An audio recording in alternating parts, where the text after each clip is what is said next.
Attention, YouTube viewers. It's Thursday. You know what that means. Pantheon. Bust down, Pantheonas. All the way. Chill, wiggle your mic. I think you may be coming through your camera. Wiggle my mic. Oh, yep. Is that right? What up, folks? Happy Thursday. Yeah. Yep. Felix, Culture Made, Groovy. What's going on, folks? Excited for the storm news. I know you're not talking about the child, or is it like the polar vortex is finished? Is that what you're excited about? What do you mean you're excited for the storm news? Yeah. You're talking about she's got a kid. I'm talking about Halle Berry. Halle Berry could be coming into Doomsday. There is a lot of chatter about that. If not Doomsday, Secret Wars for sure. Sounds like. But it all could be a smokescreen. You know, we know Marvel. Yeah. Could be. Dwayne Coleman, what up? Lawrence, what's up?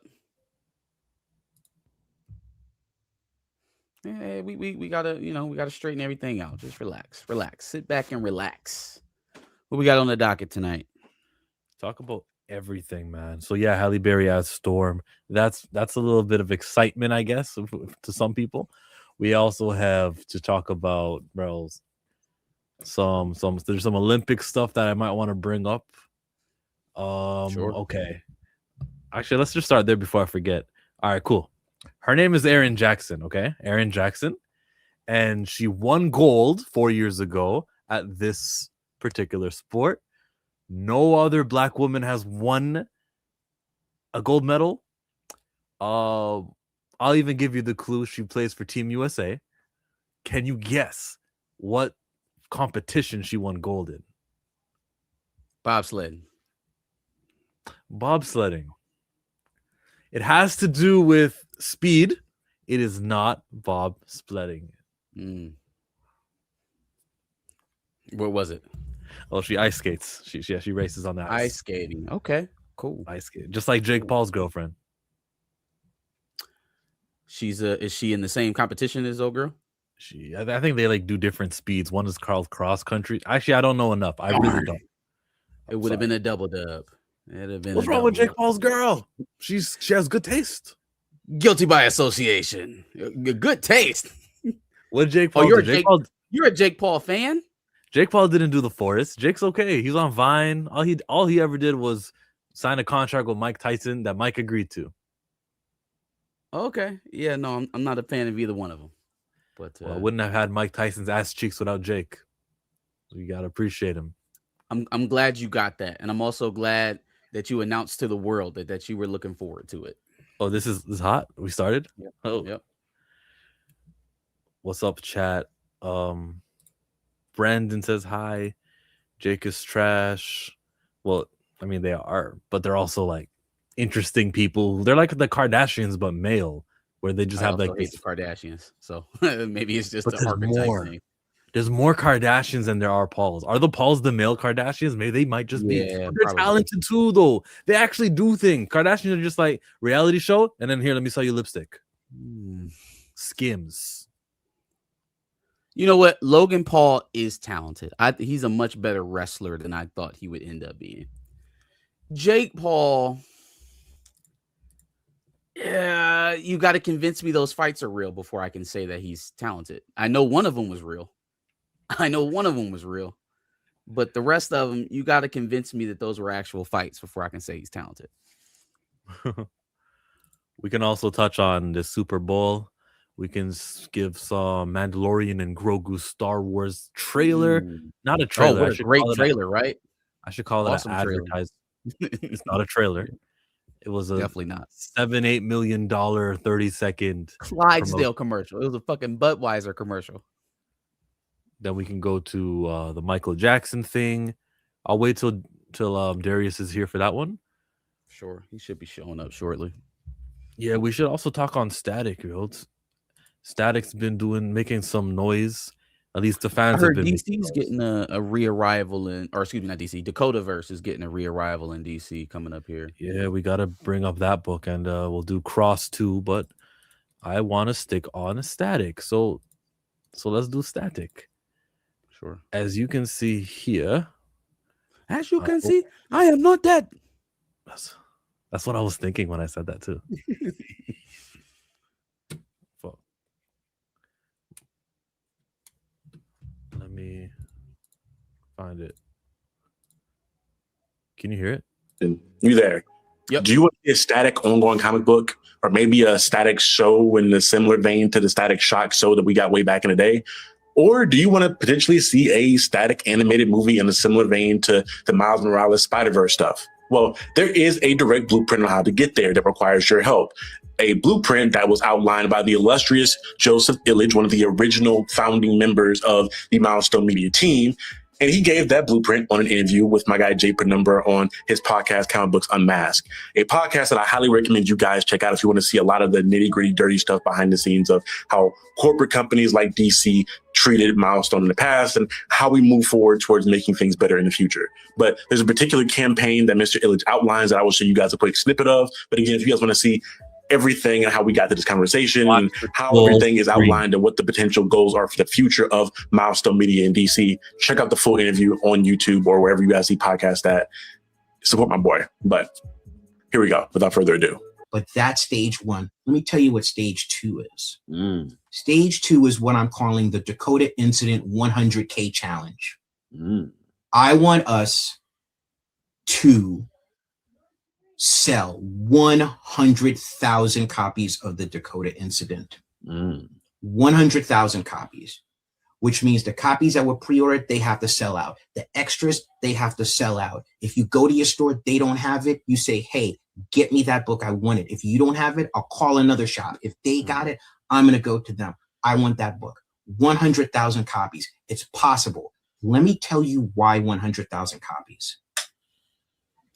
Because if we sell 100,000 copies of the Dakota Incident, then we can ask for a static series. And if we don't get it, you must tell us why. You must tell us why we sold 100,000 copies of this book.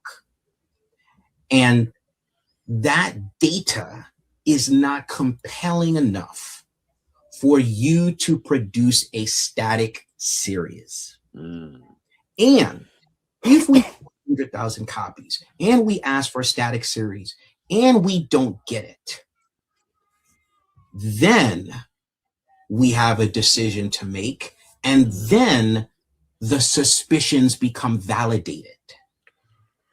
Okay. Right? Then the meme isn't a meme. Then it's the truth. Then we have presented you with data of demand, and the data of demand was not compelling enough to create an ongoing series. I guess that was the end. I didn't end it by myself. So with that all said in that video, damn, I like it, bro. I like exploiting people's need to say, all right, you are racist. We'll prove it. Yeah, like that. It's a tactic to do this 100K challenge. And, however viral this goes and however many people are going to go to the shop and buy all the books and then demand a second printing and buy those two, buy the extras, buy the everything to make it undeniable that Static should get an ongoing series. I like it. And I like the, is it manipulation? No. The drive, just activating somebody's, I'm being oppressed and I need to fight. That's what I would say. That's what it is. I mean, we kind of talk about this all the time when we prep people for, to get their pre-orders in for books that we either want to see continued or have the narrative of, spread out to other ongoing books. I'm completely there with them in terms of how I feel these decisions get made as a whole, as a company, right? Like there is exceptions that are made for books that may underperform, that fit a certain liking of the offices, or fits a certain, prolonged narrative that they're looking to push, or has their favorite characters, and follows on the same age old comic logic that has kind of plagued the business here over the last 15 years or so. So I like the idea of, let's make it purely empirical, right? Let's make it about the numbers so that we can make it undeniable. I would draw his attention to things that happen in other forms of media, even when those numbers are, looked right in the face and denied. There's TV show after TV show that doesn't get a second season, or, film franchises that are forever changed in integral ways, and, things of that nature. Numbers be damned, but it's a good place to start for sure, right? Let's start with the fact that this thing is undeniably popular, and then you can explain to me why that's not enough for you. It's never happened at a comic book, though, where a comic book was selling and they decided to cancel the comic book. There's too many comic books for us to say never, but maybe it's not as common. All right, I'll use Static Shadows of Dakota. There's evidence that that was performing poorly, and I understand why they didn't make Shadows of Dakota part 3 or continued it. Like, I get it. It's and putting the number at 100K is so astronomically high. Like 50K could do it. 50K sales of the Dakota incident or something. But yeah, fine. 100K, I guess, would be. I mean, sure. I'm for it, bro. I already have my order in. I got the book, and man. I can't wait for another milestone series like called Static, and I want to be very supportive of that. I don't know if Dakota Incident is the book to do this for, is to be the rally cry to. I think it does need to be an ongoing where at least they know that there's going to be an issue 2 and a 3, like something where we can see that sales I don't don't think the ongoing is coming. I think that's the problem, is the fact they can't depend on an ongoing to stick it on. They have to use this opportunity that they have to try and get an ongoing. So, I mean, it may or may not be successful, but what'd you say? Yeah, I agree that the ongoing is not coming, and that's because Shadow Cabinet was the last limited series 4 issues that did garbage. Yeah, I mean, I don't know when the last Icon or Hardware or Icon and Rocket books were. I don't know. When the last there was another. Give me the Dakota verse characters. They had Blood Syndicate. Icon, Rocket. Go ahead. There you go. Blood Syndicate. Was that book? How was that book doing? I don't think I was. Well, they were all limited series, but I don't know. I don't remember it doing well. I probably checked once in my life, but I never like stayed on it because I understood the market isn't there, and Static is the heaviest hitter. The best thing to do would probably put Static with a top tier writer and artist, as it is, the problem with Black Panther and Storm and everyone else. Put top tier talent on it and see what happens. But if you want battery, you ask when is Dakota Incident coming out on February 25. You can get that book from your shops. February 25 on that Wednesday. We're 2 weeks away from that. It's interesting. It's an interesting tactic. Let's rally the fans around how DC. Now we get to prove you're racist, huh? With 100K. Now, some people actually like proving DC's racist or to expose the corporation. That's a different angle than everyone. Let's pre-order our comic books and all that other messaging. This is a different route.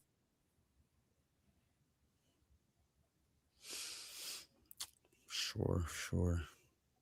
Yeah, no. I mean, there's nothing wrong with trying to activate the comic community, right? And I mean, I do think as a customer base, those who have hobbies around media, I think, are a lot more susceptible towards social causes, right? Because most of what we like about those things are from a begotten age. So it's about trying to preserve things. And so when you try to activate people in that way, it connects, right? It reaches people. It hits that part of your psyche that says, oh, no, I like that. I should defend it.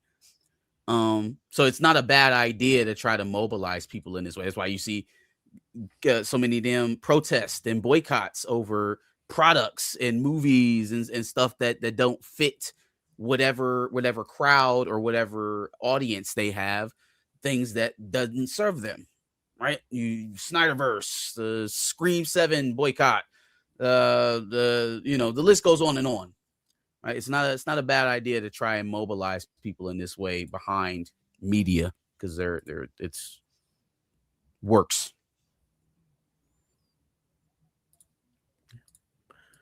It's a good little tactic. We're doing Spider-Noir now. Everyone, let's do Spider-Noir. New trailer came out.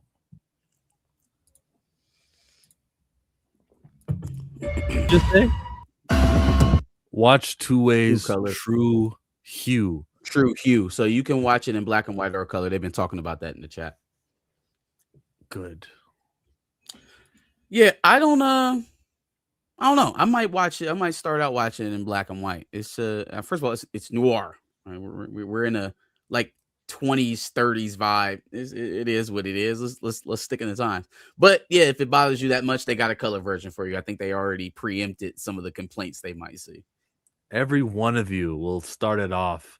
This is noir. I've got to see it the way that the directors intended. And then you're going to toggle your mouse over to some like 13 minutes into the episode. Then you go, oh no, wait, I'm in 2026, right? Got it. I'm going to resume watching it like this.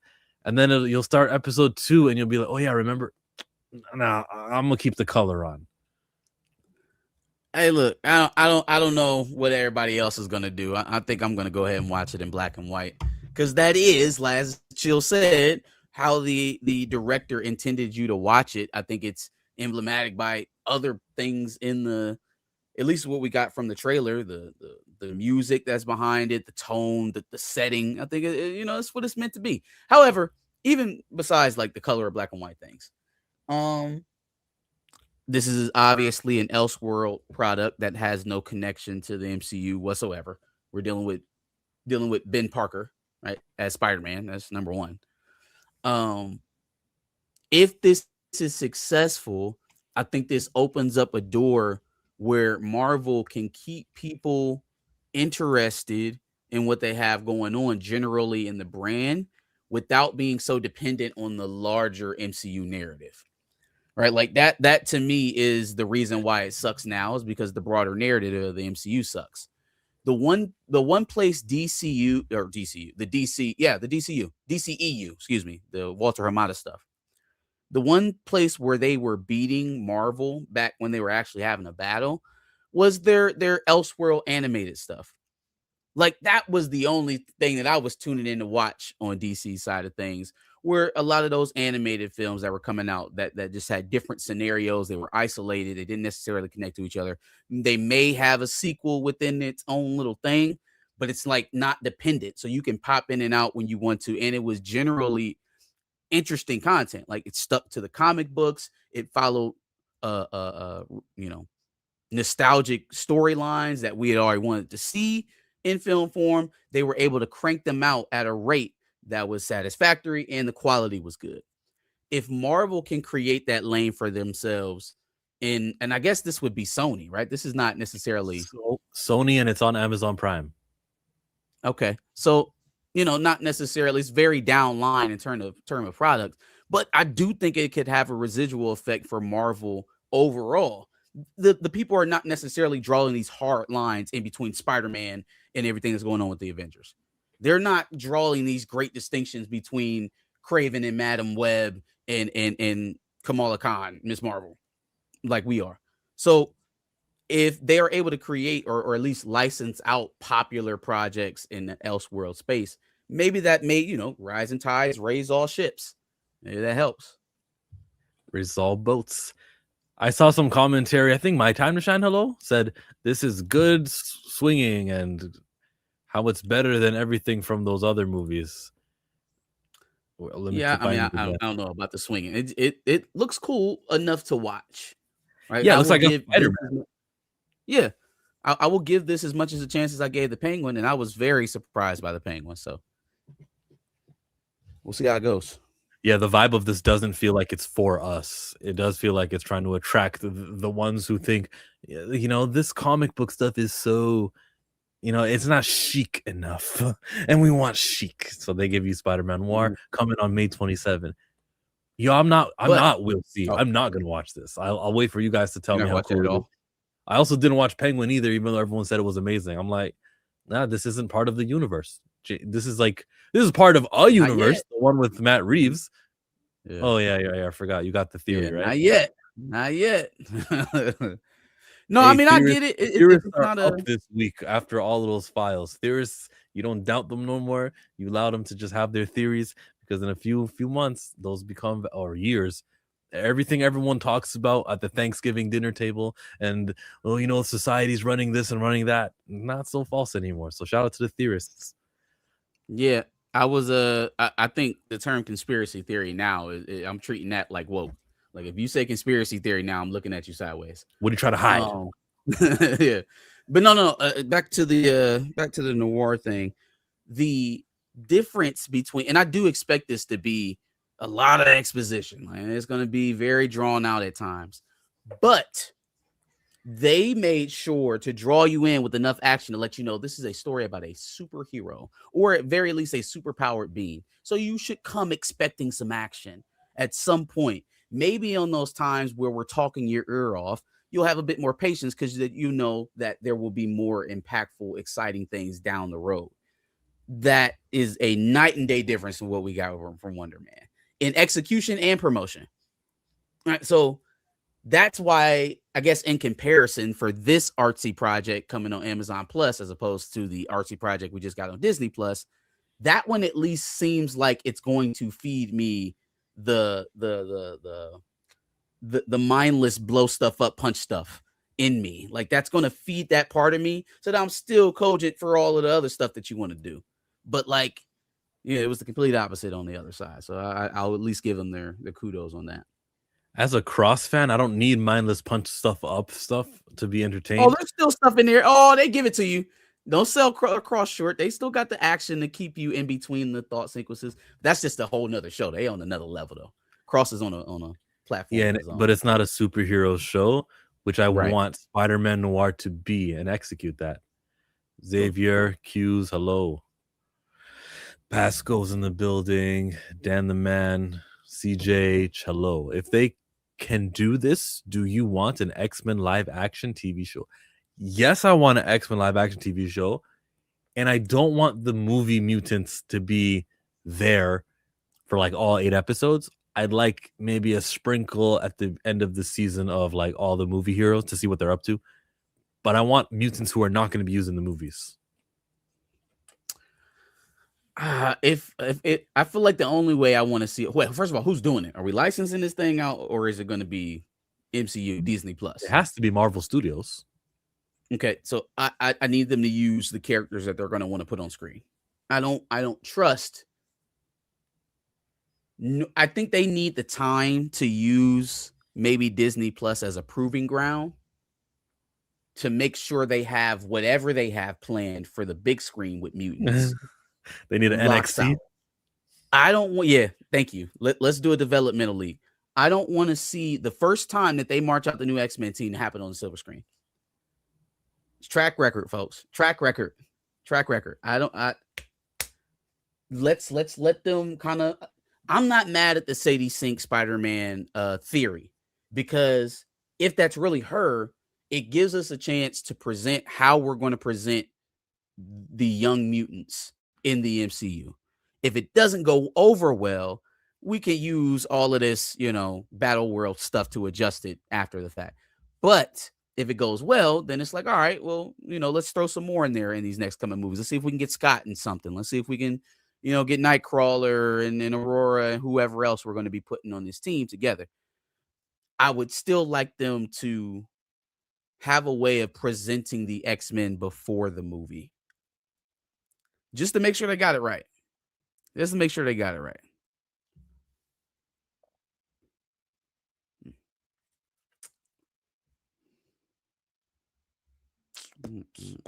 What up, Blue? I said something about pro wrestling. So I gotta go to the wrestling clip of the year. What's happening? Oh, here comes Javon. Yeah, that was amazing, Young man. OG Javon Evans. Oh my god. I didn't even want to see Sleep the on him, rest of the man. match. Don't I didn't want to sleep see the on him. referee count. I thought they could go straight to replay. We don't need to. It's okay. Storyline be damned. Show me that again in slow-mo. No, for sure. For sure. I'm looking for a Javon Evans Obafemi matchup, man. That's build it up. Build it up. Build Javon up as the ultimate face, but still keep him in the mid card to make him feel like an underdog. And just when you feel like Obafemi can't do anything wrong and he can't slip up, here he goes, OG Collar on the Conqueror. I don't want Oba losing. Not yet, but like give it about 8 or 9 months when it looks like he can't lose. Come on, man. How long was Goldberg's win streak? Goldberg was winning for a year and a half. Everybody hates Goldberg though because of that run, because of that nonsense, because he got to go 360-0 or whatever the hell it was. Right? He couldn't wrestle. He was doing the same 3 moves and he was squashing everybody. We don't have and that it was problem. Just like, all right, at a certain point, it became a novelty. You don't want it to be a novelty. You don't want to turn Oba into a novelty. All right. Was Wonder Man better than Wakanda Forever? Both were more. Why would you make me rate those? Yeah, we're not gonna. That was the best. that was one of them. What was that? Marry one, kill one. That one. And they're all men. Oba needs a new theme. They need to get rid of Def Rebel. Oh, nah. Oba. Yeah, that's not part of the theme. See, that's the thing, though. No, Mike has a point. That's not the theme. That's the ad libs. No, I'm doing doom, doom, doom, doom, doom, doom. It fits his whole, Nigeria thing he's got going on. Now, if he changes his aesthetic, yeah, change his music. But like right now, it fits. Yeah, everyone knows that. 2 funerals and a mantle. Yeah, that's right. Goldberg's also the reason Bret Hart, Stone Cold got injured and retired. He's an unsafe wrestler. Because he couldn't do anything. I wasn't aware of the Austin one. I'm just saying Brock Lesnar took Goldberg's spot. Because Brock was better. He took his spot. He was a real athlete, a real fighter doing wrestling. Goldberg was an actor who thought he could actually do the things that he was doing in the ring. And I think those are the difference between those 2 individuals. I don't know that there was a spot to take.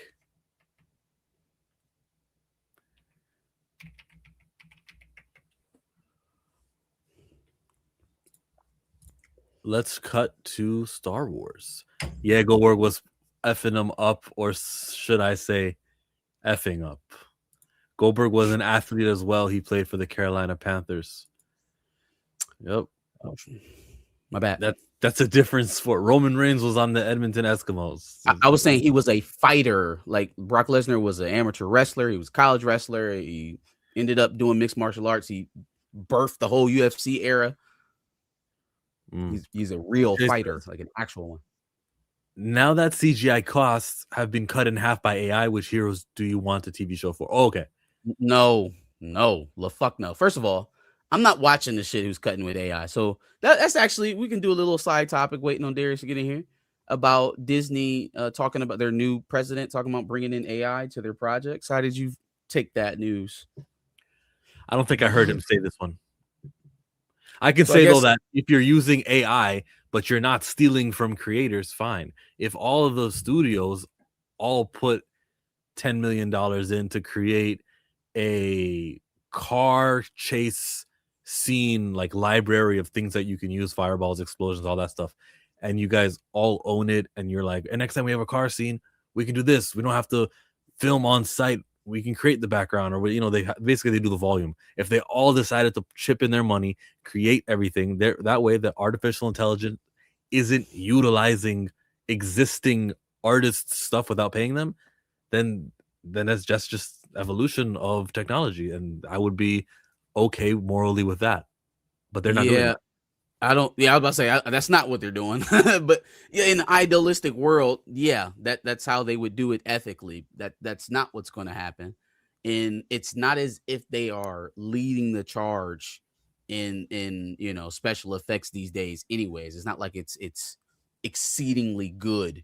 So on top of them stealing, I don't feel like the quality is going to raise. That's kind of been the story of a lot of AI quote unquote advancements that we've been having societally. Like they find a way to cut costs. Things get cheaper for them being the businesses, but the product doesn't necessarily, improve, and our lives don't get easier because of whatever they're creating.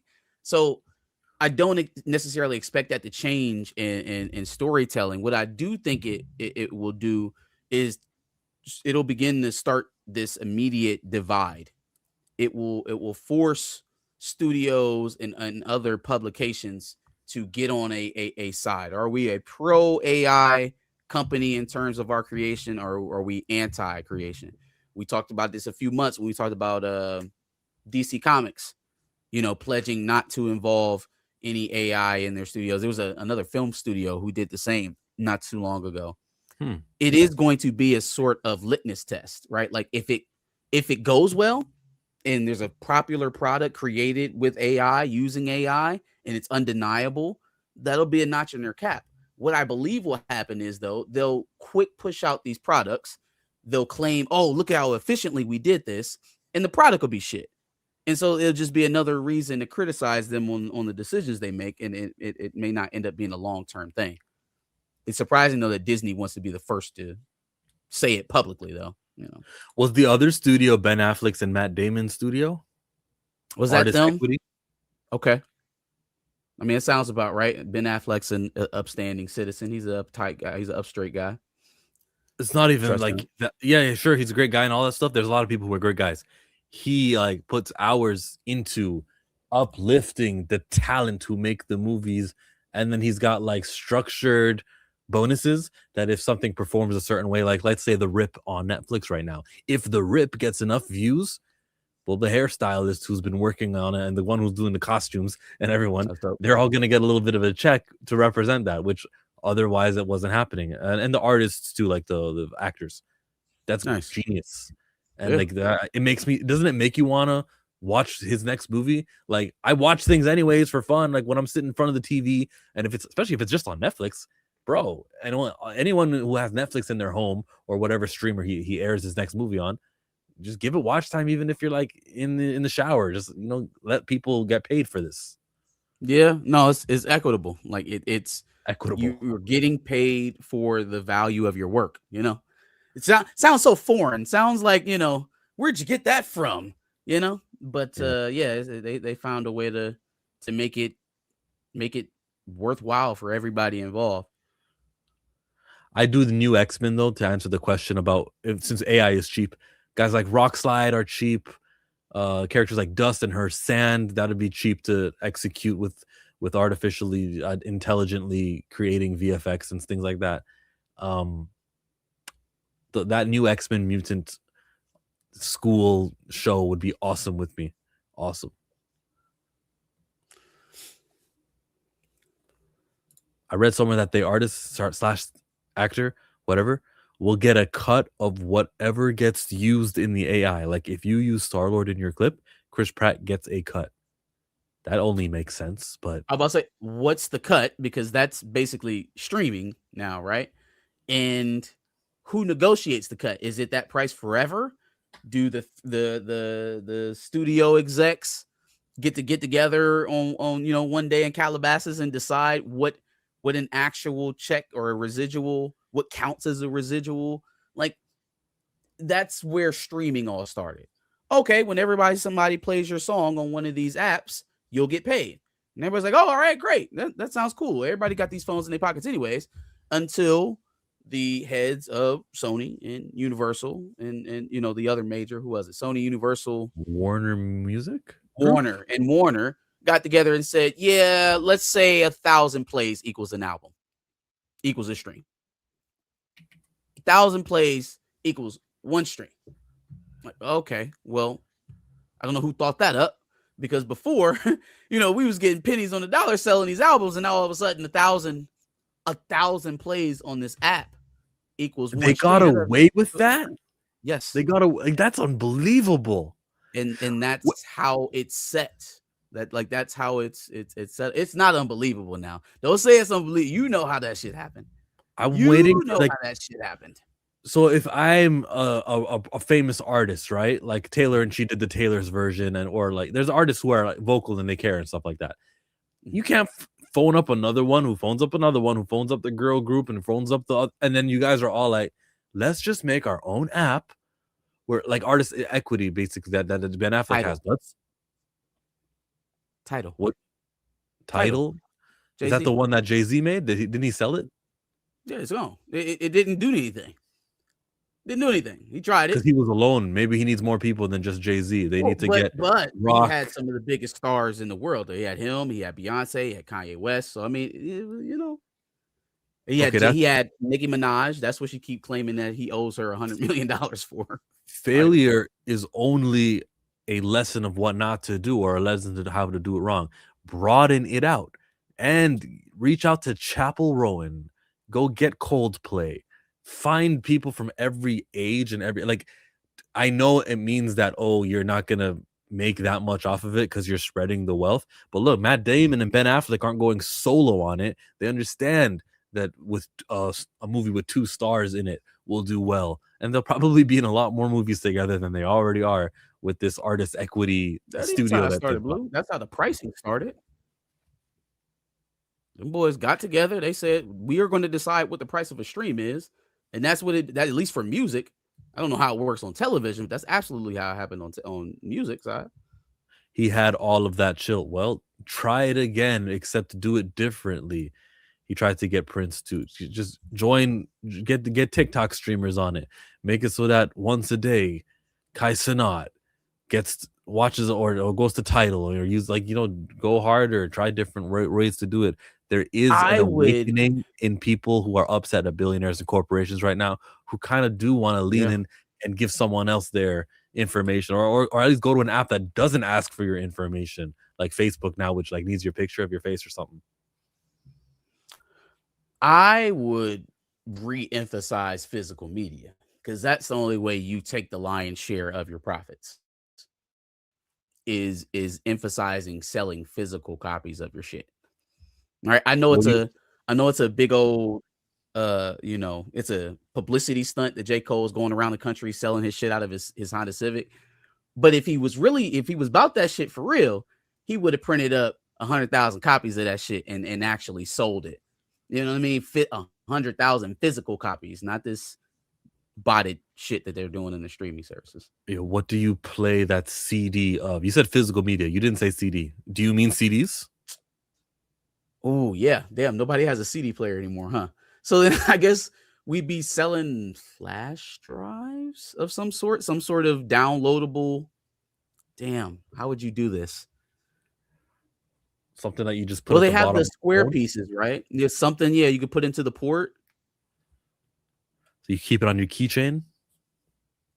Some artists have created websites to sell the digital downloads on that specific website.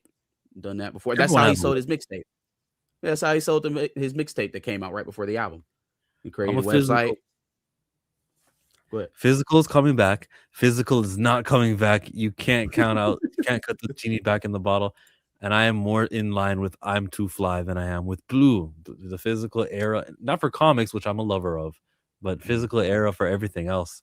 I don't see the value of it. You actually have art in your hand. You look at it. You get to enjoy it. It's not a big shining thing affecting your vision. So like a TV screen or a computer screen or a phone screen. So it's a physical paper. Then having. I don't think the benefit necessarily. Well, that's one of the benefits, right? I think the bigger benefit is ownership. Like you actually own it. Yeah. They only tell you that you own this shit that you can pull up on your phone. It's not real. You don't actually have it. I know. That's why I'm like so done with digital purchasing things digitally, renting movies digitally, and other things. But storage space is where they physical. damn, it's hard to store things that are physical if you can just digitally have it. So you don't need no big record on a record player, which is wide but not too thick. But you We don't got a need vinyl those player. things. Yeah, it's about the size of a suitcase. Have you seen them selling leasing subscriptions for PCs and consoles now?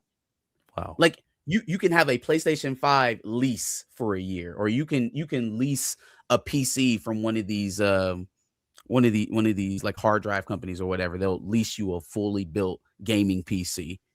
And you can sign up like a subscription. They don't want you to own shit. They don't want you to actually have anything. How do you replace the physical interaction you have human to human? You can't. Someone needs to capitalize on that. Someone needs to get on Shark Tank and pitch the human interaction program. Yeah, no, not Rent-A-Center, Jay. This is Sony. Sony has a leasing program now that you can lease a PS5 to play instead of owning one. Like that's the answer to expensive console cost is leasing. Own nothing and be happy. My bad. I mean, take that down. Yeah, own nothing and be happy. Absolutely. Rent to owns been around forever, Marcus. No. Listen to me, y'all. This is Sony. This is the manufacturer of the product giving it's like a car. It's like Honda. They're leasing the systems to you. Not buy here, pay here. I know about Rent-A-Center and errands and all that. That always existed. You can go get you a TV and pay $25 a month. I'm talking about the maker of the system leasing it to you because it's too expensive to own. Blue said to put me in. I was just ranting about this on my show 30 minutes ago. I don't want to put him in. I want to keep him out. I want to lock the doors. I want to avoid all blue. I'm green. I'm green. No blue. Well, that would ruin the song. No. That would absolutely ruin the song. I'm green. If I were green, I would die. First of all, yeah, it's I'm blue. If I were green, I would die. So it would absolutely ruin the song. Oh no, it's really not those words. He said so. That's not it. Yeah, the singer said that's not it. Nah, we don't care. We've already taken it. It is what it is. The people have it now. Bangkok's got it now. I think Usher also has a song like that where he says it's 7:00 on the dot. I'm in my drop top, and he said, "Who's in the streets?" No, it's cruising the streets. Usher remain. Well, listen, if you don't enunciate, it's not our fault. Okay, stop slurring your words. Speak clear. Speak. And I listened to it again. I'm like, nah, dog, you just want attention. You do say cruising the streets. I don't think it is. I feel like it's. I've heard people leave it up to interpretation. Like Lloyd, is she 5'2" or is she 5'2"? He like, I don't know what. Yes. You know, I like that answer better than you trying to tell me I didn't hear what I heard.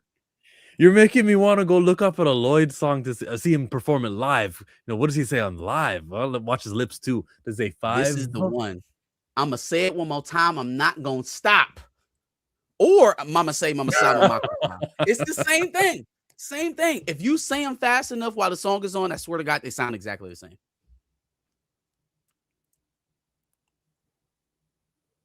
Mama say, mama say, mama kusa. I'm saying one more time, I'm not gonna stop. Mama say, mama say. Even that has interviews of people saying Michael was just joking. He said, "What if we just say this word?" So it's really not. It's gibberish. That's all it is. Sure. Hey, at least they're not speaking like the president of USA. Have you ever noticed the way that he says millions? I think it's the funniest thing in the world. He always millions and millions. He finds a way to put a Y in millions. It's hilarious. We've done so much. We've created millions and millions of jobs, more than any other president. Millions and millions more. Millions. Hey, there goes our Trump viewership, man. What are you doing? Yo, I'm sure it was so many of them in here. I'm sure. There was so much MAGA that were in our chat, bro. They were like they kept it alive. Yeah. They were sending all the super chats. Oh no, that wasn't MAGA. Super. Turn down for what? Turn down for what? Will you support new Silent Hill? Chill. First black lead. What's Silent Hill? Is that a video game? Is that a horror? Oh, it was a horror series. Horror series.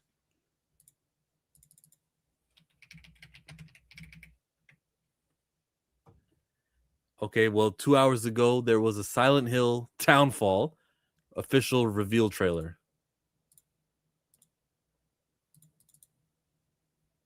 Asa Roche. The time is now.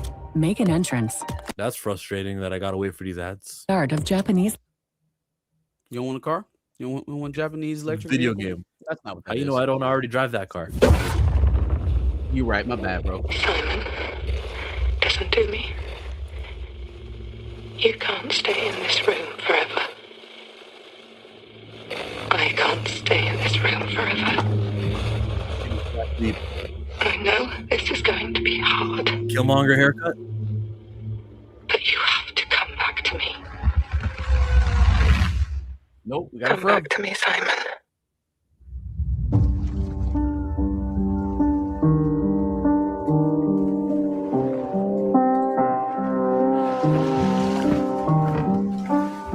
It doesn't happen, by the way. Video game developers getting a black lead. I woke up in the water again. But this time it's different.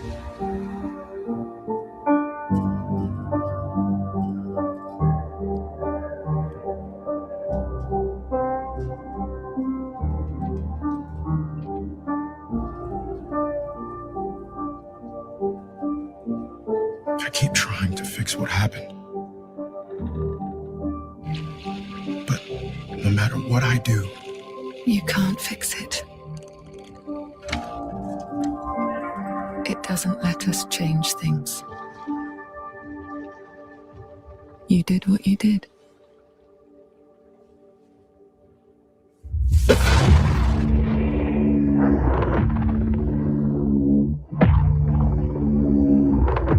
This is gameplay. Still look like cutscenes. Does he have Supercell?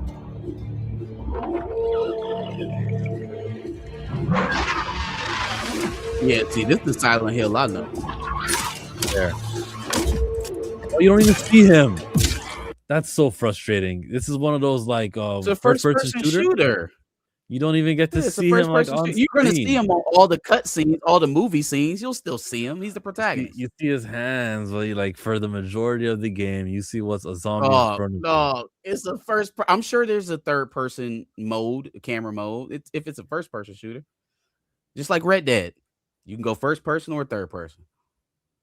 Isn't the majority of the game third person? And what In Red Dead, who plays the game first person? you can, well, You I can, mean, but you who have the does? option to play, yeah. And then whenever there's like speaking scenes or anything like that, you could play it third person, but you could play it in first person. I'm just calling out how the representation isn't 100% fully.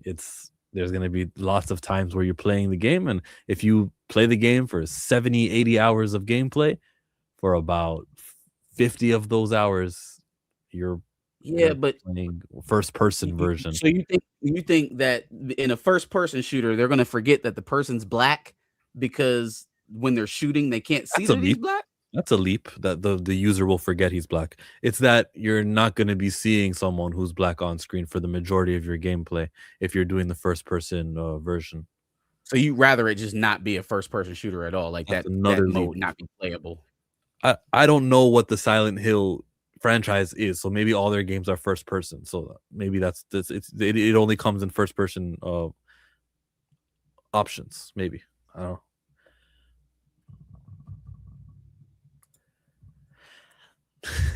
That's how first person works. Chill.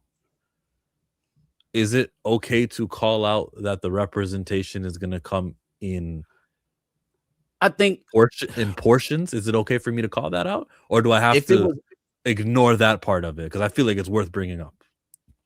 if it was only first person, I think most first person shooters give you the option to, well, except for like Call of Duty and Battlefield and shit like that.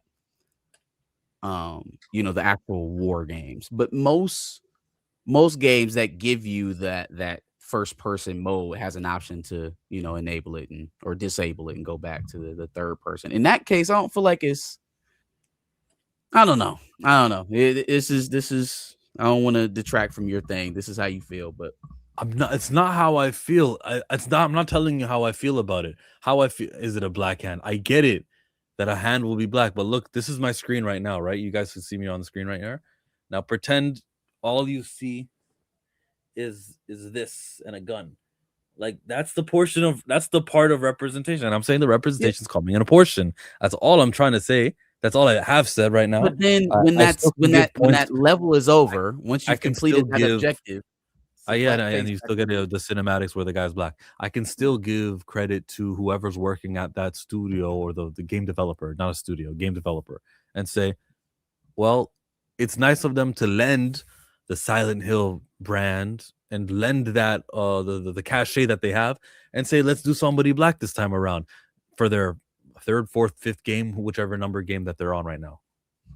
Looks like they can. Well, according to I am Two Fly Cam, he said that they do have a third person mode that you can play in. Says you can switch. So. Did you see the John Wick game? The trailer for that one. When did that? Is it like a video game convention this week? What? There's another one? I don't know, but there's a bunch of stuff. It was God of War, John Wick. It was a bunch of shit that came out.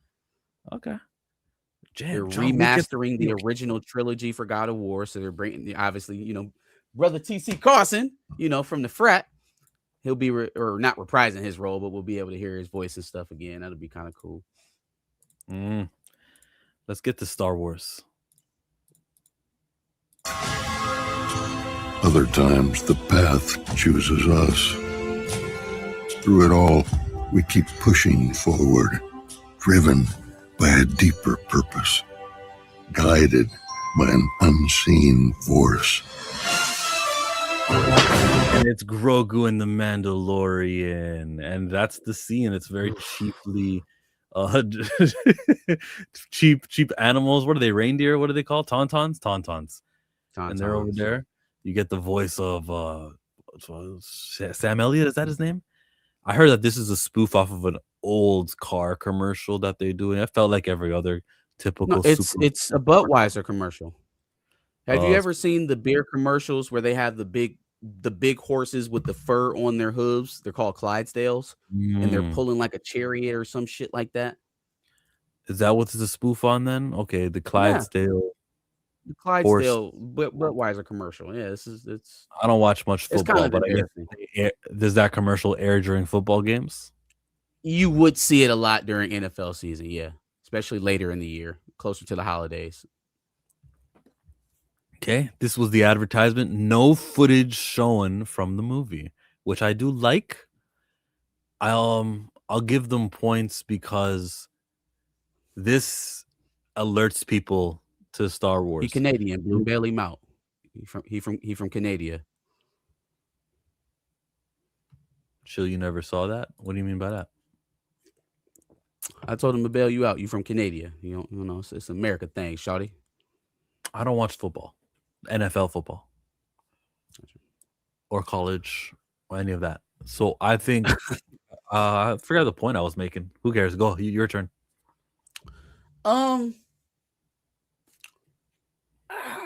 I don't know, man. I want to believe that there's something about this movie that we haven't seen yet that's going to be impeccable. But everything that we've seen of it just feels like a product placement. Hey, we feel like these are the only characters that are marketable that we can make toys and merchandise on. So let's get them on the silver screen. It feels like for the purpose of brand promotion, as opposed to what makes the most sense to drive this brand forward. Like, what makes the most sense narratively to get people revitalized and interested in the studio again?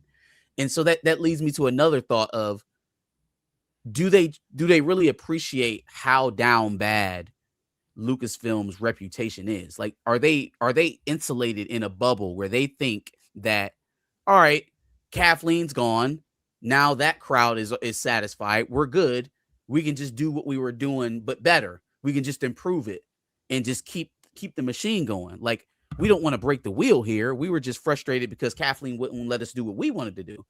The business model was fine, we just needed to remove the head and we're good. Like, that may actually be the thought process. And if it is, boy, that's scary. That's scary. We are never going to get closer to a George Lucas acolyte than Dave Filoni. So if he can't do it, y'all, the idea of getting a Lucas guy to run Lucasfilm is dead. You think Dave Filoni has something to do with this? I don't know. I don't know how far along they were into the process of this movie being rolled out before they knew about Kathleen's departure, right? That's all timeline stuff that I can't really quantify. What I am saying is that from that point on, either fair or unfair, the results of your projects coming out now are going to land at your feet. There is no more Kathleen Kennedy to blame, and people are not going to retroactively, even if it's appropriate, they're not going to retroactively blame Kathleen Kennedy for failures that accrued after she left. She's gone now. And so if this is a thing of, oh, where we're just honoring Kathleen's wishes and we're getting the last of her projects out before we start our own stuff, like, you can't put that project on a silver screen. He's never said he's going to honor. He never said he would honor one of Kathleen Kennedy's projects on the way out. That's never happened. No, I'm not saying that he said that, but I'm saying if that is what this situation is, if Mando Grogu was a Kathleen Kennedy, Bob Iger machination, it was an idea that they thought was going to revitalize Lucasfilm, and you're just whatever the marketing plan was, you continued on that path because that's what they had set forth. That's going to fall at your feet. It's going to fall at your feet if this film bombs and they don't allow you to have your Mandoverse movie or whatever was going to come off the back of this. Your big thing with Boba and Ahsoka and Mando. If that doesn't end up on the silver screen because of this film's performance, you can't blame Kathleen Kennedy for that. If you know that this film is not being marketed properly, fix it. Fix it. Find another way to get people into the theater to see this film.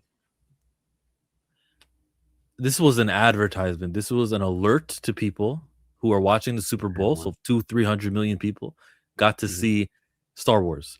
Now, whether that included footage from the Mandalorian and Grogu movie, or whether that just had their logo on, which it did, either which way, they spent the millions of dollars. They spoofed on the Clydesdale Bud commercial, so they made a little chuckle out of somebody, and they advertised Mandalorian and Grogu to people. That's a win in my books. I don't view that because I was expecting a true trailer that was meant for me, or not just me, you also, the viewer right now, who's always thinking about Star Wars, who watches live streamers about Star Wars, who on a weekly basis or even daily consume Star Wars content on the internet. They're not worried about getting you. They're worried about what can we do? How do we play to that casual? And we do a beer commercial with a twist. It's this guy who looks like Yoda and he's using the Force now. We play the theme from the Mando. So maybe if you watched Mando, you'd get it. This was notifying people about a movie 3 months away. If you want the full trailer, which I do, I want and I don't. Of course, I want to see. I want to get amped. But if you want that, they're probably going to do a real trailer, which is not a teaser, within the next month. Hoping out though, but I also do hope I get it. So I didn't need a full trailer. I definitely didn't need a full trailer. But what I was, first of all, the whole, let's recapture the general audience thing. I think that's a play you make when your studio is healthy, when it's strong. Like, we're not worried about our core audience. We need to go get the folks who don't really watch Star Wars. No. No. And again, that's okay, well, I mean, shit, we made over $1 billion on the last movie they said was absolute dog shit, so we really don't need them. We'll just go get new people. But that's also why Lucasfilm has been in such a disarray since that film has come out. Right? So, other than Mando season 1 and 2. So, that being said, I think they needed to reach a little bit further. And again, maybe not full on narrative footage or anything pivotal to what's going to happen in the movie. It would have helped to get some badassery in it, though. It would have helped because guess what? I'm not the only one that likes badassery. People walking by just so happen to, take a look at the television or be looking up at the board of their local movie theater when they're at the mall and say, oh, yeah, I remember the Super Bowl commercial. Mando looked like he was pretty badass. I'll go see that. Not, it looks like he's babysitting on a goddamn carriage ride. That doesn't inspire, I need to go spend my dollar on that. I need to go see that movie when it comes out. Matter of fact, I need to go see it before I go see Supergirl. Matter of fact, I need to see that before I go see other films that will be, bookending Mando and Grogu. So I do think that it's a bit underplayed how much they need to work to solidify their place with the core audience. I think that's a bit understated. But even if you are going for just the general audience to get people, thinking about Mando Grogu coming out this year, like, do this, but I don't spend $8 million on this. Like, this is some shit you can release during March Madness. You can release this, I don't know, May the 4th, whenever. But I don't think this is something you needed to spend $8 million for 30 seconds on. Well, this could only be released for Super Bowl to take advantage of the people who are familiar with that Budweiser commercial who are here. But, and I also agree with the 8 million. I wouldn't drop 8 million or however million on an advertisement at all. I'd rather just get everyone's niche, get a podcast here and everything there, and spread that 8 million into other places. But don't downplay Grogu, or Baby Yoda as the casuals call him, and the feeling that this may have given to the casual. Baby Yoda went viral in 2019, 2020. Grogu and his name maybe is not 100% known to everybody, but now it is. You would hope with this commercial ending with the word Grogu. Where is it? Here, reminiscence of like Santa Claus or whatnot. This is a hit character. Grogu is. They just call him Baby Yoda. So this was also educating that casual, his name is Grogu. You would hope. Yeah. Okay. I don't know how bankable Grogu is as well, none of us do on the silver screen. We have no idea what that looks like. And so that's projection. That's what we think it's going to do at this level. And to be honest, I would even be nervous about that projection given how season 3 went. Like it wasn't season 3 sucked, but I really love Baby Yoda. No, he got lumped into that too. Part of the annoyance of season 3 was the fact that he hadn't progressed past where we picked him up at in season 1. He was still a hindrance to Din, and he was still being babysat all over the place. Doesn't even speak. So here we are. Presentation for their first silver screen appearance, and we're still lugging him around like he's a newborn, right? Like even in the, hey, come and see the brand new Mando and Grogu movie 6 years after we premiered the series, and he's still being carried around like a toddler.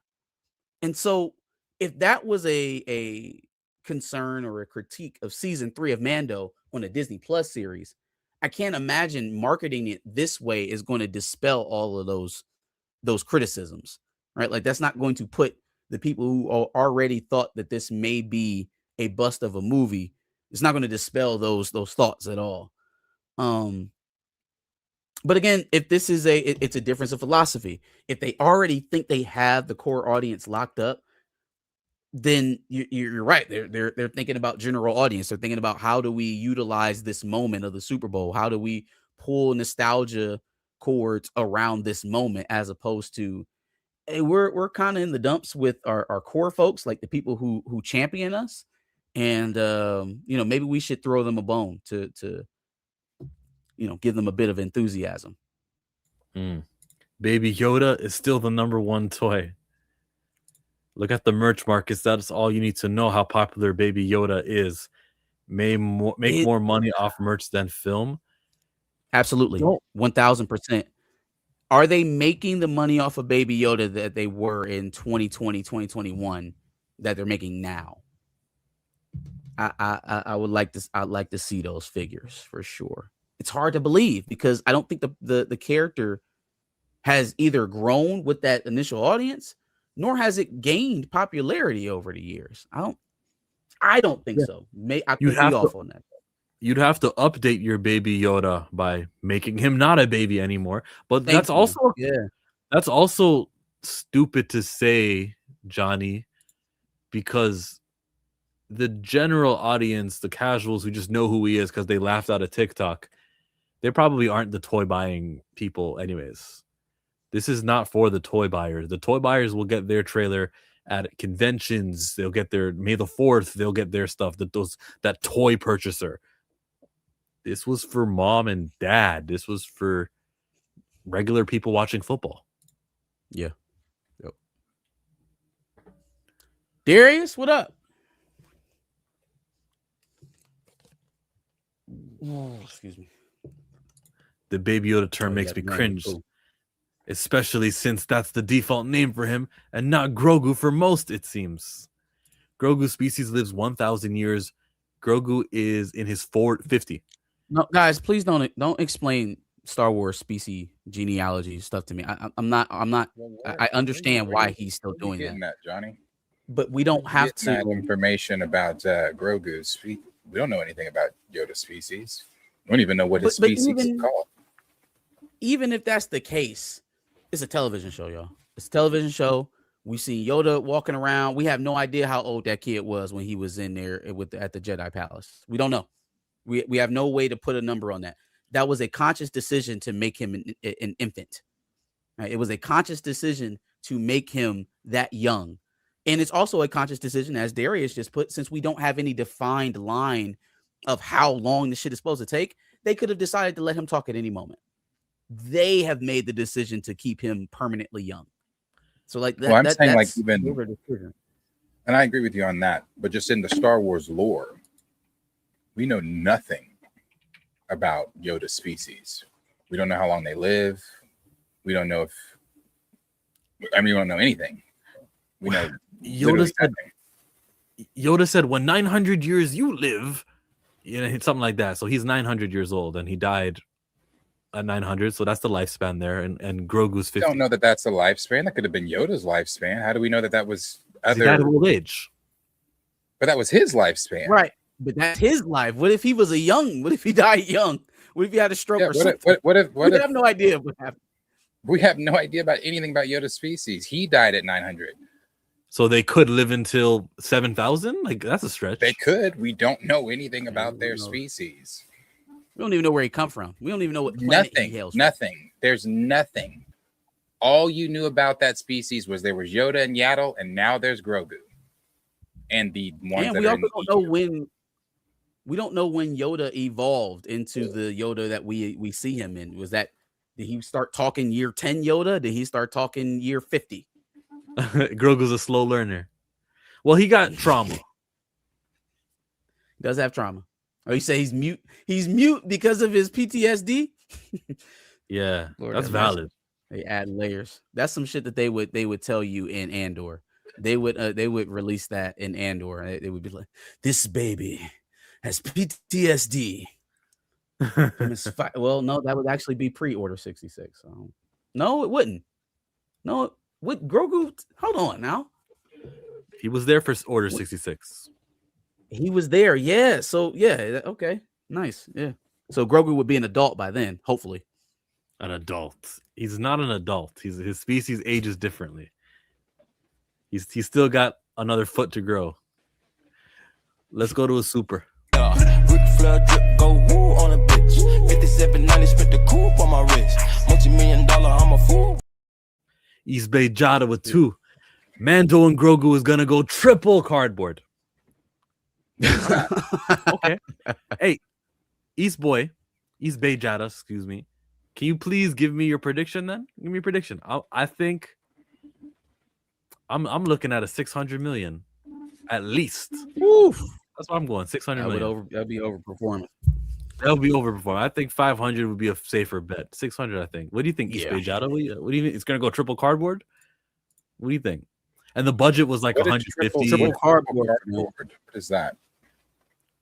One It's out gonna of be 10. trash. Like it's gonna be trash. Oh yeah, no, it's definitely going to be that. I didn't know what that meant. Yeah, it's definitely going to be trash. Yeah, he didn't know what it meant. I was telling him it means it's gonna be trash. As I, I missed the latter part of that conversation about Mando Grogu Superbowl. Just an absolutely terrible decision. And then their explanation that they came out with the day after, terrible. They were trying to run PR The because fact they even made an explanation. The Yeah. fact that you are making an explanation, like you pleading with people. All right, let me tell you what I was thinking about. just awful. All the decision making around this, and I'm afraid they have not shown this plot because they don't like this plot, and they are afraid that if they showed this plot, it's going to deter people that had already deterred from really not going. I don't think they want to show, because they haven't shown it. Haven't shown anything. They showed what the trailer that is very ominous. Doesn't tell you shit. I do like what Dude did on Twitter, where he showed the palette cleanser. He showed the season 1 trailer after they released the Mando Grogu TV spot he showed the season 1 trailer, and it was like, how did we go from this to this? And I'm like, brother, I don't know. I don't know how long. I mean, and I heard what Chill was saying too, and I talked about this week when I talked about it on my stream. How long are we leaning on Grogu being cute? How long are we leaning on Grogu being, man, that's the kid or the child, and he eats frogs and forces objects to him in the middle of serious conversation? How long are we leaning on that? Like, because 2019, right? 2019. We are almost 10 years. 2026. Give it 3-4 more years. We're about not far off from a 10-year anniversary of Grogu, and he's not said a word. He didn't go train with Luke. He's still running around with Din. He's still eating frogs. He's still doing just kid-ass toddler pre-K shit. So how long does that sell? Think about it. If you were 12 years old when that happened, that was 2019. So it was about 7 years ago. So then you're 19 now. Is that shit funny to you? Like, is Baby Yoda that was cute to you when you were 12 going to be enough to get you in there to see the movie at 19? And I mean, you could slide that scale however you wanted to, even if you were a little bit older and you found it cute then. Like, oh, I was an 18-year-old and I was watching Mando and I thought Grogu was so cute. Like, is that enough for you as the 26-year-old, 25-year-old to go spend your hard-earned money, because you working now, or your hard-earned money on Mando Grogu, who's still rolling around goo goo gaga? This gets instantly cooler if they would have left him with Luke. If they'd have left him with Luke, he's a teenager in this, and he's maybe doing. I mean, if he's a teenage, I don't know how the Yoda species. I don't know how they age. I don't know how that works, but if I'm sure they have to go through some teenage stage. If he goes through a baby, toddler, so he goes through his teenage stage. Have him be a teenager in this, like what we all wanted, lightsaber in hand, talking, Mandalorian armor. If you wanted to go that route, because he's not just a Jedi, he's trained with and watched and hung out with Din. He's been accepted as a part of the Mandalorians. So it's like. But no, we're but we got Sigourney Weaver. So they do got Sigourney Weaver. Go ahead. You have to look at what they did to respond as a news story. So read this. Our creative team and marketing team landed on a unique concept that gave a nod to the classic big game spots, said Ryan Stankiewicz, marketing brand lead for Lucasfilm. Before I read the rest of the statement, there's a guy who's on the record with providing these quotes now. There's like a marketing brand lead who's not afraid, who's not hiding from it. They're addressing things head on. There was something else that happened in Star Wars that they had somebody address also, and I said that's cool that Dave Filoni wants to shut any noise or any speculation that he did this or he did that. They're doing it again. Oh, there's a lot of chatter online. Boom, let's get a guy from Hollywood Reporter to write this article. And Ryan, you're gonna be on the record representing yourself with your name, and telling them what is. And in this article, he'll explain that Jon Favreau was the one who directed this TV ad for the big game. The communication gets another point for Lucasfilm post January, post Dave Filoni taking over Kathleen Palpatine. Yeah, I mean, to hear that Favreau was involved in this is a bit of a gut punch as well, because I don't know, man. I think we just had this idea that, and maybe it's partially true, but we've had this idea, this posture, that the reason why the Mando Boba Fett stuff kind of fell off the cliff in its latter years was all somebody else's fault.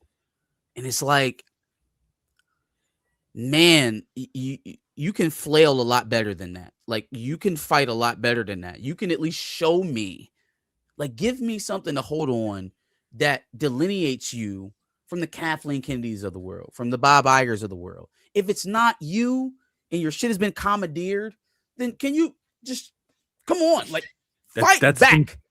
That's him fighting back. Read what he basically is saying. No, because as good as strategic as this may be, and I do think in a marketing space, it's perfectly fine for them to respond like this. But we criticize James Gunn up and down for responding to each and every criticism he hears online. And so I don't want him to get into a reflexive thing where now we're calling up the Hollywood Reporter every time we got a beef with a narrative that's going around about us. That's Kathleen Kennedy behavior. She used to do that. She used to play in the trades to try to dispel bad news from Lucasfilm. So I don't want that necessarily. I don't go back down that road. This is not what he's doing. If we read what he says, and then I'll tell you what to gather from it. What just happened to my screen? In a partnership with Jon Favreau, the teams at Lucasfilm and Ilum brought to life a spot that felt to us instantly iconic, cinematic, and quintessentially Star Wars. This is mentioning Jon Favreau's name, but not mentioning Dave Filoni's name. It mentions Ilum, teams at Lucasfilm, rather than the leader of Lucasfilm, who was Dave Filoni. This was being written to say Dave had nothing to do with it, except they're not going to say that. He's not actually saying that Dave Filoni, the new president of Lucasfilm, had nothing to do with this. He's doing it that way, which is a tamer way of saying I'm not involved in marketing. That's not my thing, and I'm certainly not involved in this marketing effort. That's what he did there. He did distance himself. Okay. Can we acknowledge that you got to get pretty far down in the damn article to ascertain that, to come to that conclusion? Like, if you just read the paragraph of the response from the marketing guy and moved on, you're probably not taking that same conclusion. Fair? No, that's not fair. What do you mean read down the article? How? Read that paragraph that the marketing guy's response. Where in there is it absolving Dave Filoni of not making any of these decisions? Like, where does it make it clear? By naming everyone else. It says in partnership with Jon Favreau, the teams at Lucasfilm, and Ilum. So they don't say Dave Filoni. It was Dave's idea. That's not what they say. Okay. All right. I mean, I think that's a little gracious, but if that's how you read it, I can't totally dispel it. I can't say that it's not a thing. I said Ilum. You're right. It's Industrial Lights Magic. It's ILM. You're right. I'm not saying you're right, but there was a planet called Ilum that they named after ILM. So I think that's why I say it that way. It's the same one from Force Awakens. They actually named the planet Ilum. Though it's with the kyber crystals, I think. Yeah. Do y'all hear about the Supergirl screen testing? Yeah, I did. We can do that next. You want to do Supergirl? You want to do Supergirl? You want to do a Supergirl? Yo, you want to do a Supergirl? Now, the Supergirl Super Bowl trailer was much better than the first one. Night and day. Night and day.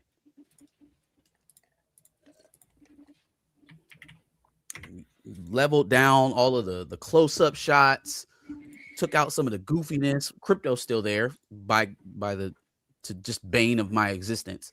But like, I thought that they did a good job of centering the jeopardy. It seems like we're going to get a deeper dive into the lore behind the fall of Krypton, right? Kind of given that veneer versus reality, in the trailer.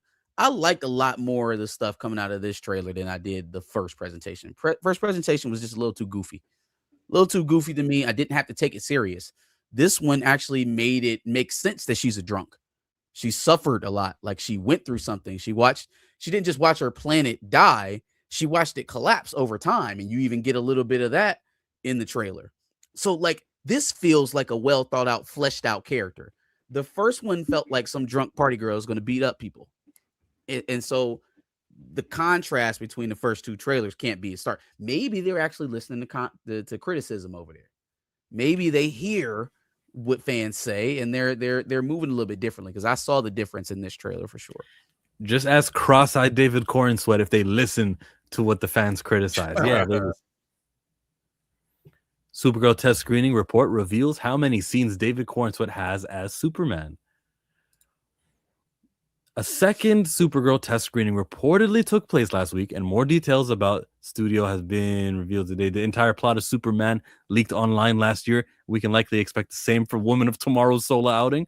Marvel, meanwhile, will surely look to keep plots of Spider-Man. Let's just get to the point. Marcus hates okay. The main man reportedly has a substantial role in Supergirl and is crucial to the ending of the story. That's Lobo, the main man. That's cool to see, right? Like, a super powered person is gonna have a role. Plus, it's Jason Momoa, who I don't mind seeing on screen. Big fan of what he's attached to a lot of things I'm a fan of. So seeing him being substantial and he'll tie to the ending of the movie, that sounds good. I don't think that's a big bold lie, and it's also not too revealing either. It doesn't give away too much. I don't know what his role will be, but when you watch him, don't just think, oh, they're doing a cameo. This is just fan service, and he goes away to another planet. He'll be essential. He'll be substantial. He'll be good. Yeah?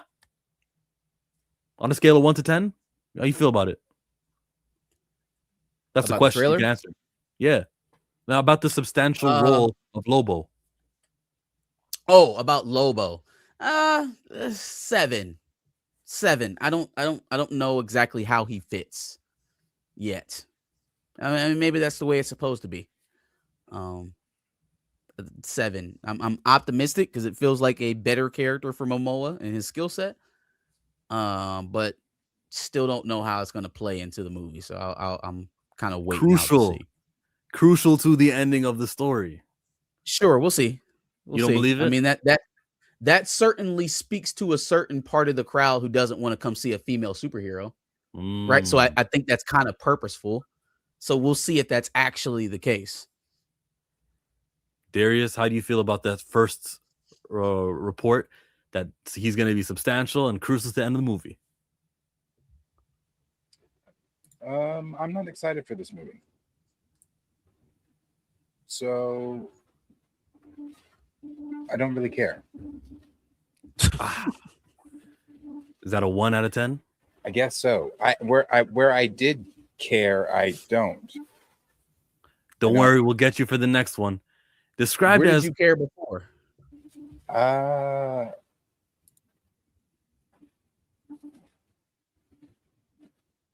Superman. And so now that he's not going to be in it as much, you don't give a shit. You don't care. And it's just, I don't know what James is doing with this universe, and I'm kind of underwhelmed. Well, let's jump to the second part. Described as underwhelming, despite being extremely menacing and brutal, his role in the story is relatively minor. He's also the leader of the space pirates in Supergirl, suggesting some major liberties have been taken with Tom King and Blequist Evely's comic book. That feels like a spoiler. But that's, and it's also kind of contrasting to the first one. Look, if he is like let's say he's like Wandu in Guardians 1. Yondu, I feel like that's Yondu, excuse me. Yeah, Yondu in Guardians 1. It feels like that's about where he needs to be.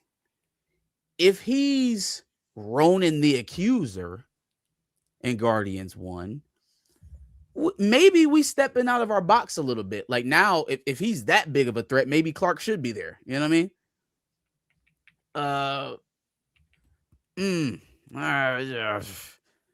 I guess we can say it's somewhere down the middle or somewhere in between extremely significant and throwaway. Who's the villain in this? He's saying it's substantial, just that it's underwhelming. Like the character will be a big part of it. That's not like contradictory to say I was also underwhelmed by it. Who's the main villain in this movie? Is it Lobo? It's not Lobo. I don't think we know yet. Maybe it's one of the space pirates. I don't know.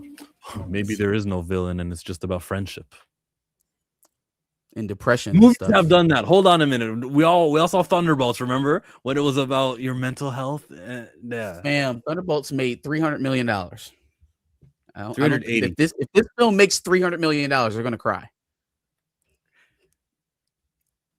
Krem. The villain is Krem. Krem was kind of dope in the book. Yeah, I see that now. Isn't Tom King part of like that story group? So he's the comic writer, but he's also part of the DC movies committee. And he's CIA. Oh, sorry, I thought it was muted. Yeah, and he's CIA, by the way. Tom King. Oh, whoa, that's great.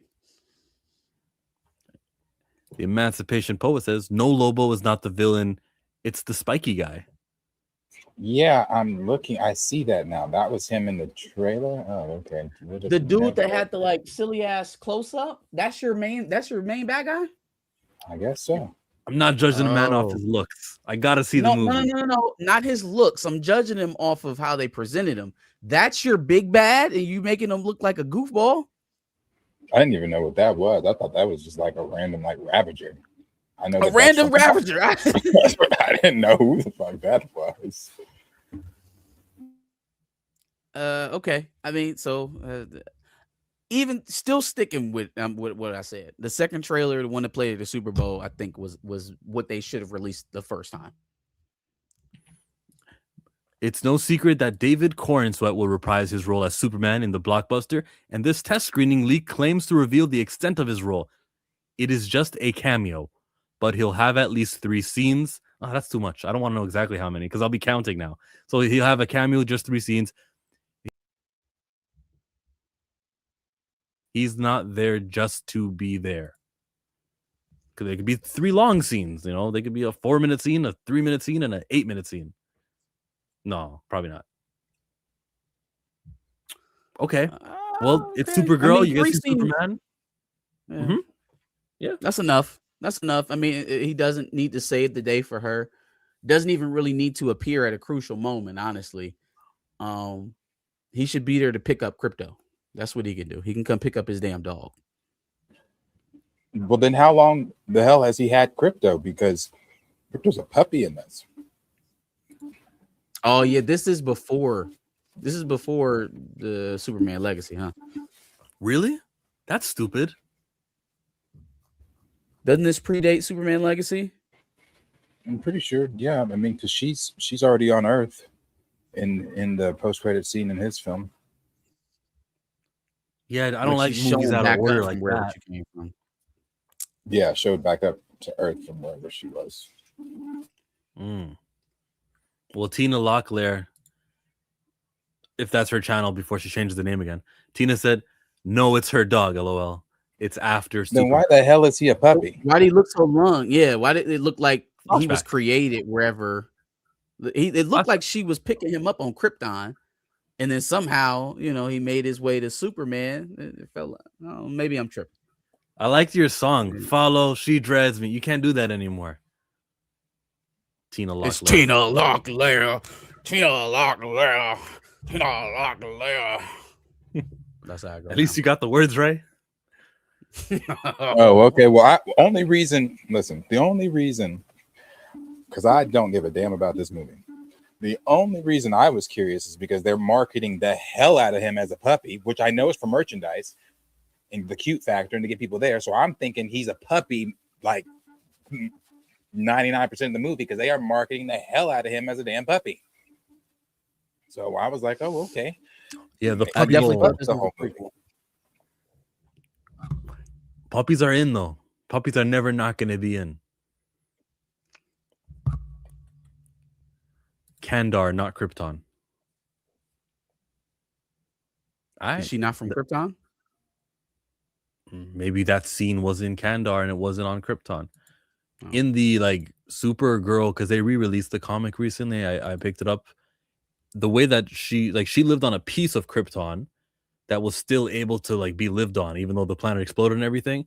And like she got to get a little bit older and spend a little more time on that planet. I think that maybe that was called Kandor, the city. Y'all hate cuteness. You just find that shit cute.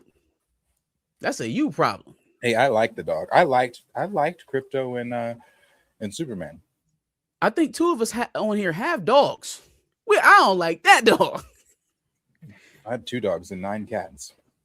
I also don't think you said 9. You have 9 cats. I've told y'all that. Brother, Y'all refuse brother, to believe. you got kids, brother. You are feeding mouths. You like that's you have children. Every 3 cats is 1 child. You got 3 kids. Oh yeah. Damn, that kind of threw me off for a second. What the fuck were we even talking about? We're talking about Meraxis and Thor and T'Challa and no. Tina lost it because I didn't even want a cat. I rescued a cat on the street. It was a kitten. I didn't know shit about cats. I thought it was a girl. Had the cat for like 3 weeks. It seemed lonely, so I got another kitten that I thought was a girl, and it was a girl, but the one I got was a boy. I thought they were wrestling, and then her stomach like started to expand over time. And I was like, "Oh, you're eating real good." Took her to the doctor. And you kept like, the babies? Yes, I was gonna give them away, but then I kept them because she had to stay with them for like 9 weeks or something. So we got attached. So I have them all. And then I rescued 2 more off of the euthanization list as kittens. Oh, they probably told. Yeah. Is that not who you want to come see this movie? Or are you actually convinced that you're going to get like 40-year-old moms to come out here and run up the box office to Supergirl? You have to convince us to come see this movie. Yeah, I see there's power. It's effective marketing to get a dude to a superhero movie. That makes sense to me. When it's Supergirl and it's a female-led movie, there are obstacles in marketing you're going to have. So to capitalize on cuteness of a dog isn't necessarily a wrong business strategy. Is cuteness something that you're looking for in a superhero? Even if you're the most accepting of male comic book content takers, like is that something that really honestly is on the list for you? I'll tell you, variety is something that I'm looking for. Cuteness specifically, because not every other superhero movie is doing that, selling on that point. That I can see. I do like that. They're trying something different. And everyone likes dogs. Dogs are very, very big. People have dogs in their home. Do I gotta sell you on dogs? Dogs are big. I can see why they would do Crypto the Super Dog. Right, Darius? Yeah, Dogs are big. You said right, Darius, what? Right, Darius? Dogs are big.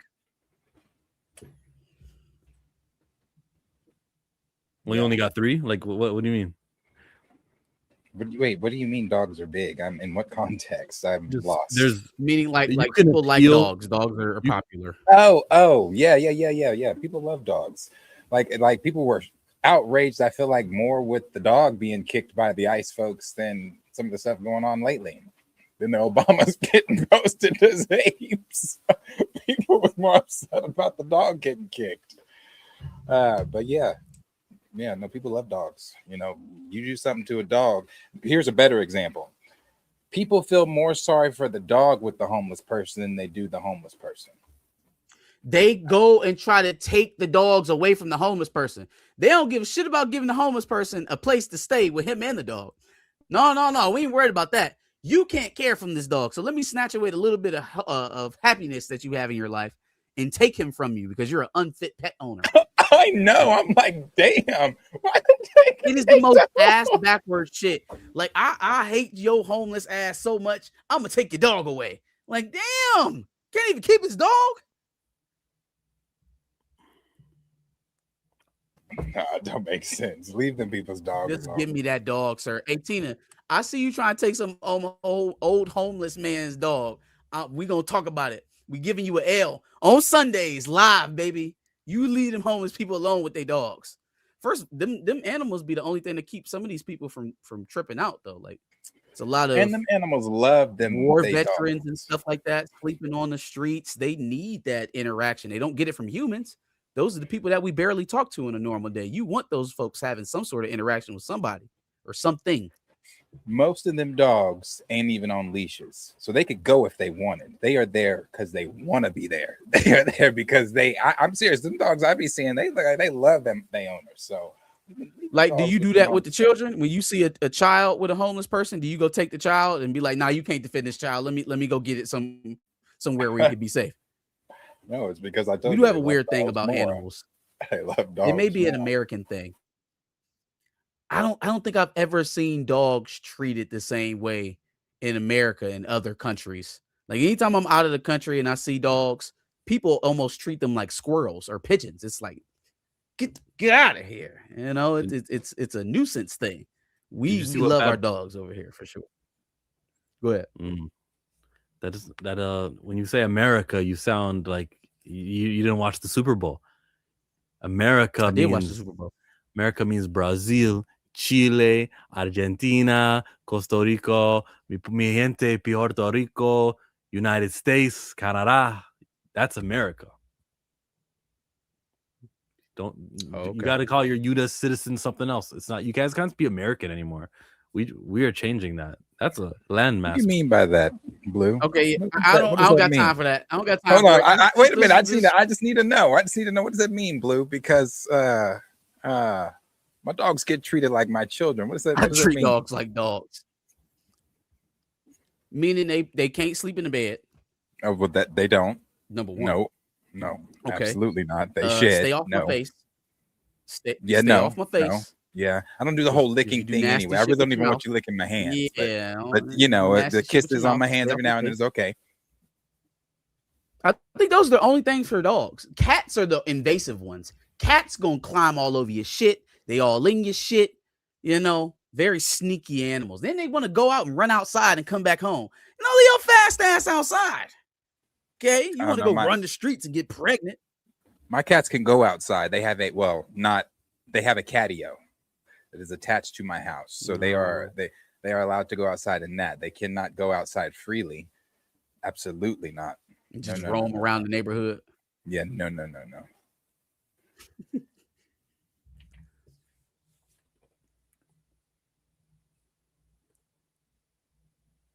Cats do not know what privacy is. That's absolutely true. Absolutely not.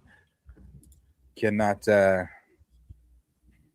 I will wake up. How do you train a cat? Like, how do you train a cat not to jump on things or to be? I guess they figure it out on the potty training side, but spray bottle. You get yourself a spray bottle. All I gotta do is reach for mine. They scatter. Yeah. I'll drown you. Better get the fuck off that shit. You know you're not supposed to be on. He yell at him. Hey, get off the refrigerator. And cats are smart. I didn't know. I wasn't a cat person. I didn't know this, so I got cats. You can yell at them and they'll move. Like you can yell at a dog to stop and the cat will stop. Now cats also can be very ornery and still continue to do whatever the fuck they want to do, even if you are yelling at them. And they'll look at you like, yeah, it still did it anyway.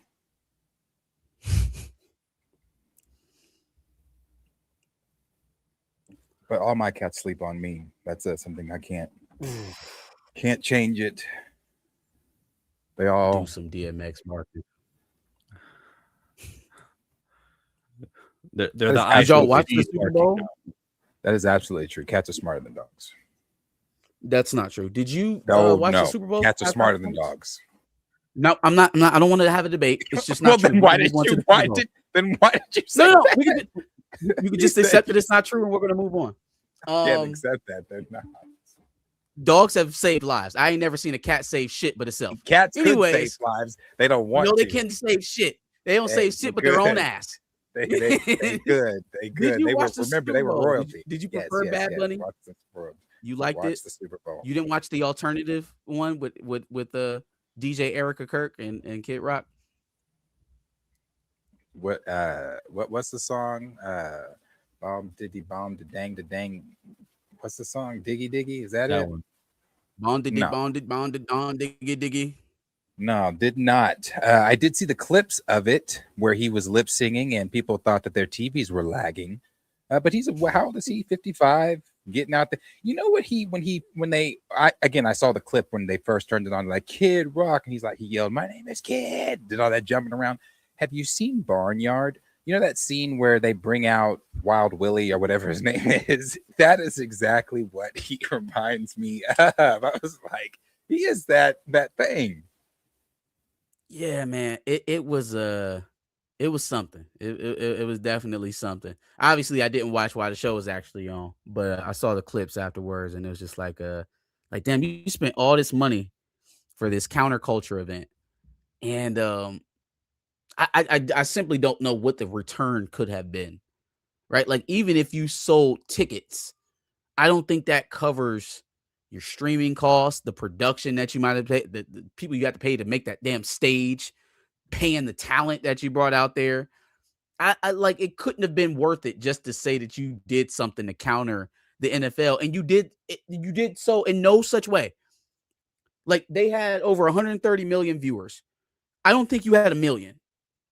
So, like, what was this for? We just spending Charlie Kirk's money at this point. We just spending it, just burning it up. Maybe that's how that was supposed to go. That was my question as well. Not only just to Turning Point USA, because I have a feeling they themselves didn't even watch their own halftime show because the president didn't. The president, right? That's what the president was watching Bad Bunny at his private showing of the Super Bowl. So it's like you did all this bitching, he was watching Benito. So it's like I don't understand what the point was, other than just to be loud and angry and upset.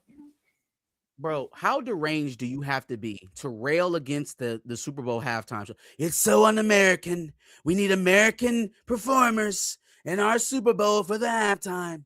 And then when you had this big ass Super Bowl party, like, we not watching you, like, we don't see you, like, everything isn't recorded. You run an entire surveillance state, and you think you can do things without being seen. And so after railing against the halftime show and sending out all my surrogates to rail against the halftime show, I'm going to show all the guests at my Super Bowl party, Benito, enjoy. Bad Bunny. There's no shame. Shame doesn't exist anymore. You damn right, bro. To distract. You write them files. Mm-hmm. But his performance was great. It was unifying. It didn't do, they're so. I saw Megyn Kelly say to Piers Morgan, it's not about the Latinos. It's not we don't need a national anthem. She kept saying. Well, here's my thing to all of them, to Megyn, to the president, to MAGA, that she kept saying, and they all keep echoing it. The Super Bowl is a unifying event. I've never looked to football to unify me with anything. First of all, I don't even watch football.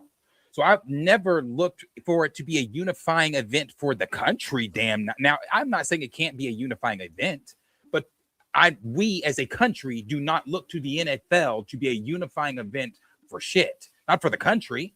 That's the president's job. So I'm like, she's like, it's supposed to be this unifying event. It's supposed to be this and that. So clearly you didn't watch. Maybe she did. I don't know. But he didn't say anything that was divisive. He didn't say anything that was, toward ICE or anti-Trump or everything. I mean, great performance. His existing, that was the offensive part. He's speaking in language that's not English was offensive, even though they had the words that were phonetically spelled out on the Tron. So now, to talk about your point about sports being a unifier, I'll push back on that a bit. I do think that sports in itself, right? Like the act of packing yourself into this stadium outside to watch the best athletes in the world go and compete. That is a unifying factor, because you can find anybody from, the poorest house on the block in the hood to the richest person in the hills, in the suburbs, and both of them could enter that game and enjoy it and have a maybe not a personal connection, but they have a vehicle through which they're both equal. Collective goal. There you go. So now where she misses me is when, and these are just random, I don't know if these people actually did the Super Bowl, but pre Jay-Z, if we got a Tim McGraw, if we got a Shania Twain, if we got a Celine Dion, there is no listening to the folks who maybe didn't want to see a slow dancing performance at the Super Bowl, maybe didn't want to line dance at the Super Bowl, maybe we didn't want to sit up here and put our lighters up in the air for 20 minutes while they sang. Maybe we wanted to move a little bit, but those calls weren't answered. Why is it that it's so divisive when we're on one end of the spectrum, but then when we take it all the way into Whitesville, all of a sudden that's the true American way. That's the one that everybody can consume happily. You love mayonnaise and apple pie. Yum, America. I guess on the unifying event part, I'm saying, because she's saying, like, with everything that's going on with ICE right now, with everything that's going on just with the country in general, I mean, there's a laundry list of things.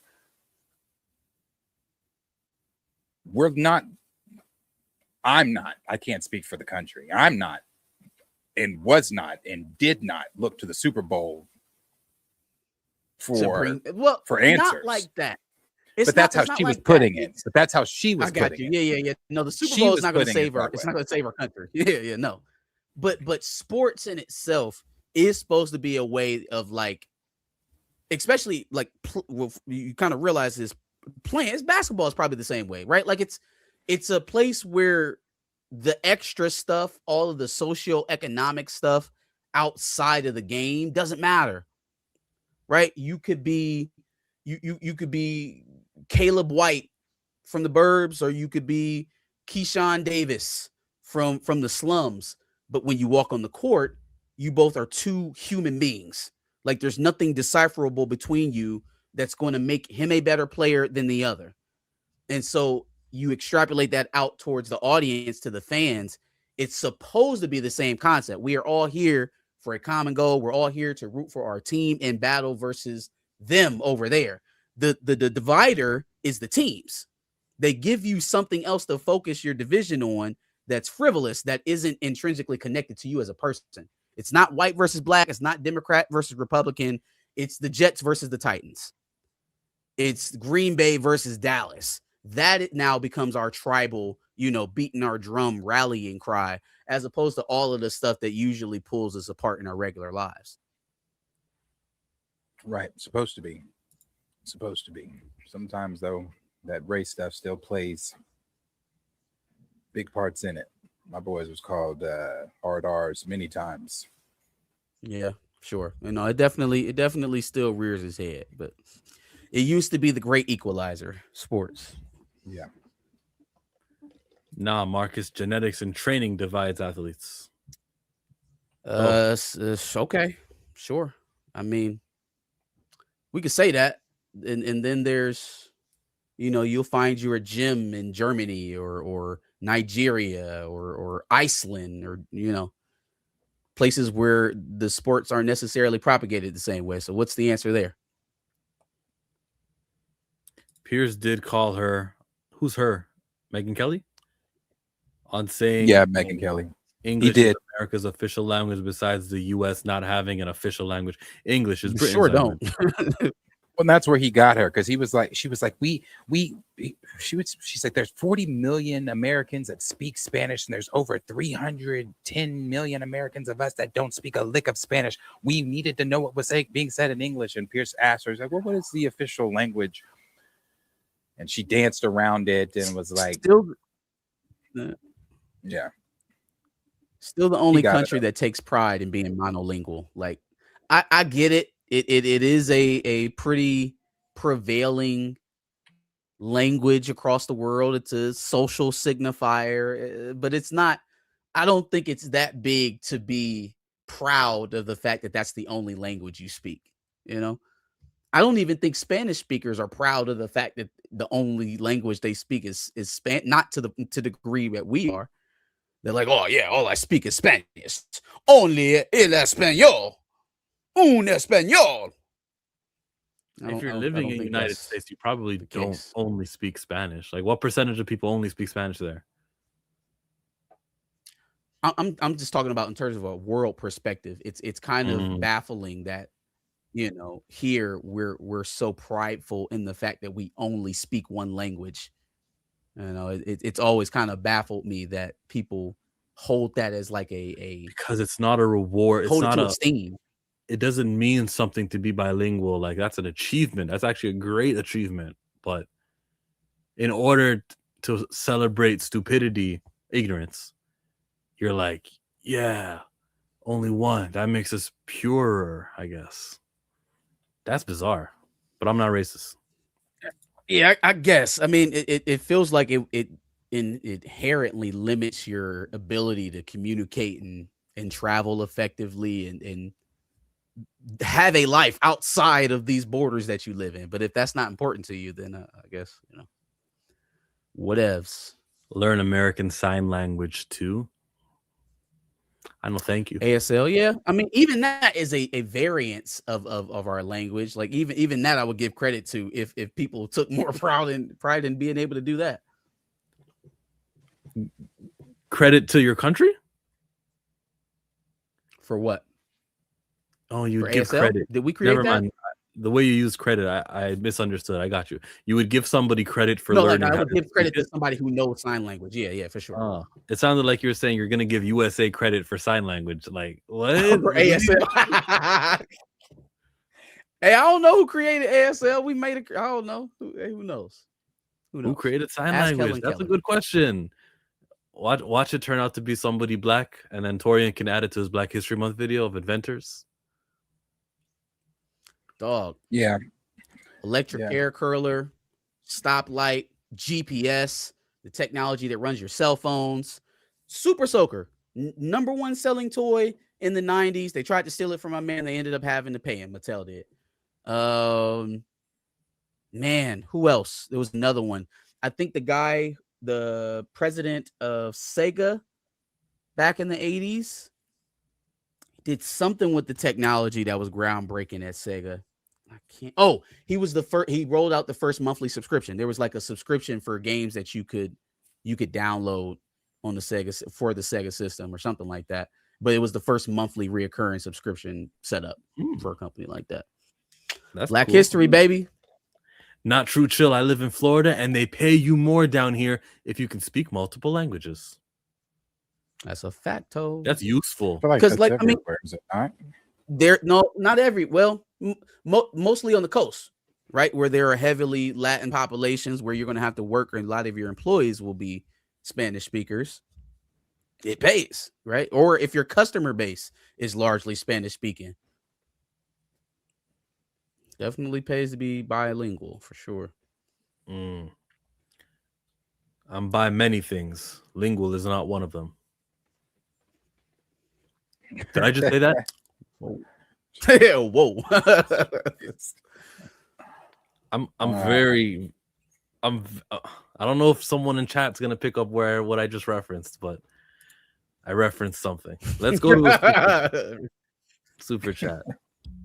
Last night took a L, but tonight I bounce back. Wake up every morning, by the night I count stacks. I'm too fly with the $2. I find your lack of DC knowledge disturbing. I don't read DC. I'm the Marvel guy. I'm not gonna be quoting every movie and everything. I don't know Kratos. I don't know what planet she grew up on. I remember there was a bubble protecting it. I remember that part. So what? Huh? So what?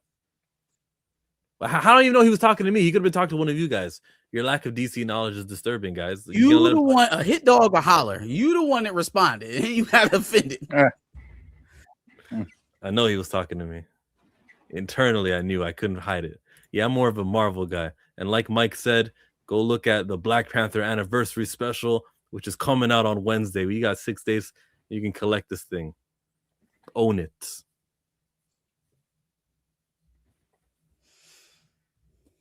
Do it. What did y'all think of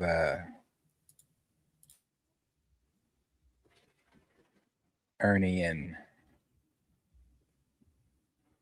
Rob? I thought they should not have settled that thing. So it wasn't they, more so Ernie who did it, but settled it so publicly. Ernie and Rob. Blurred without fear. I seen what happened to I seen what happened with Rob and him in his video. How did Ernie play into this? He did a video on his video, as you would expect. Defending him or no, I think he said you're a coon. I think he said that in the video title. Well, he said he was what? Cool, yeah. It's a 29-minute video where he's explaining. Whoa, he ethered him. He went in on him. Oh man, he went in on him. And when I tell you, I'm not even like a Ernie fan like that, but I don't dislike Ernie either. But he also has some takes. But this one with Rock, he went in. He went in, and it was funny. It's funny. Wow. He got him. He got him. I didn't expect that. I thought he would have been in Rob's corner. I'll be He honest. said he was originally. He said he was originally, but then he better explains it in his video. But something happened to where he like messaged him and it went left. Yeah. I saw all of this play out on Twitter. I saw Rob going back and forth with the original dude that was calling him a coon. I thought it was surprising that he was retweeting him, blowing it up even further. Then I watched this video. What I thought. I was like, I don't know why you're going back and forth with this dude. You're really legitimizing it right now. But he ended up making that video, right? And I thought the only thing he fucked up on is I refuse to be a mouthpiece for black politics. I was like, okay. You were fine when you said, hey, the milestone characters just don't resonate with me, so I don't want to give a dishonest take. That's perfect, bro. You are a reviewer. If you don't like this shit, it's easy enough to say, hey, I don't like it, so I'm not going to cover it. I can sympathize with you there, because if I can save myself from arguing with people about power or sinners or anything that I have criticisms for and just not cover it, I'll save myself the time too. I'm with you. I understand. What I don't get is how people can be. You take offense to how people could tell you, oh, well, you don't carry your blackness correctly, or you're not black enough, right? You don't do this, that, and the third to support black people. Okay, it's an annoyance. But then you make it extra clear that you are not interested and you absolutely refuse to be a champion of black things. You call it black politics. I would just call it being black.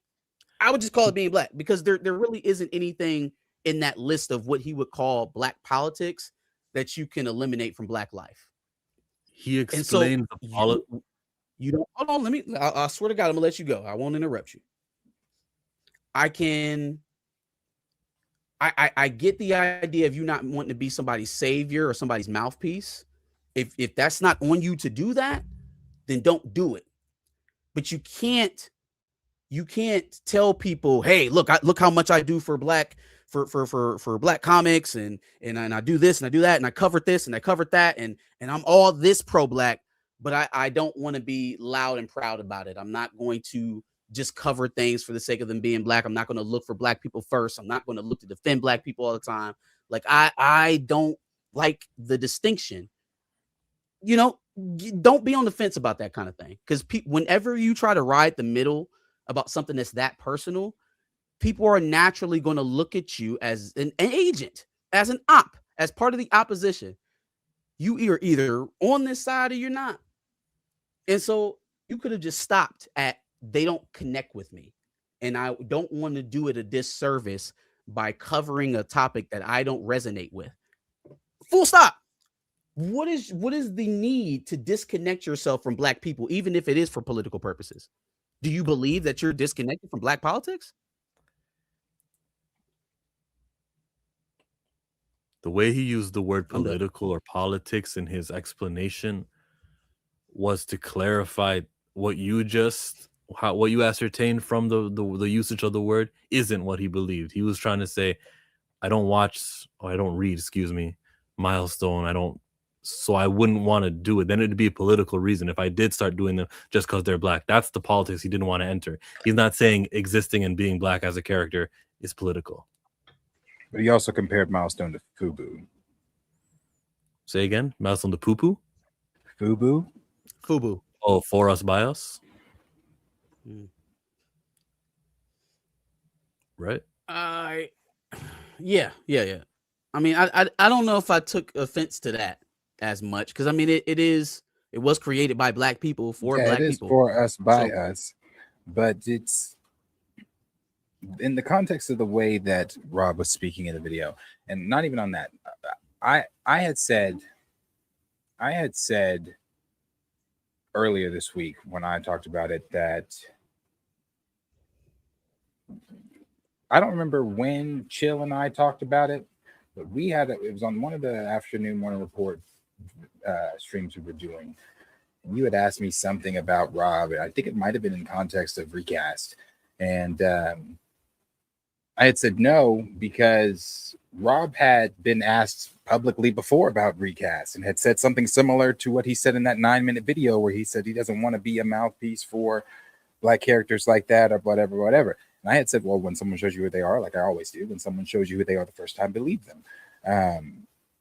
He tweeted that, or he said it in the video? No, that was a tweet. But he also said it in the 9-minute video, did he not? About recast T'Challa? No, not about recast. About being a mouthpiece for black politics. That was a tweet. Black politics. Let's find the video. If we're gonna quote him, let's watch the video fully. How long is the video? 9 minutes? Yeah. Never mind. I'm not doing that. So like I said, I don't expect anything from Rob. He's comics explained. That's what he does. He explains comics. He's not doing anything more than explaining comics. I don't look for him to be some type of advocate or a beacon of hope, or to lend his massive platform that he has to recast, like when we were doing recast days and everything. I don't expect any of that from Rob. Rob has shown you who he is. I'm not going to the extent of calling him a coon. Well, the reason. Here's the reason. Ernie. That's a serious accusation. Here's the reason Ernie said that. Ernie called him that because he follows Nerd, and his explanation of the reason he follows Nerdrotic and these guys was not great. Can you pull up the video so I can hear what he said to explain the thing? Rob or Ernie? Rob.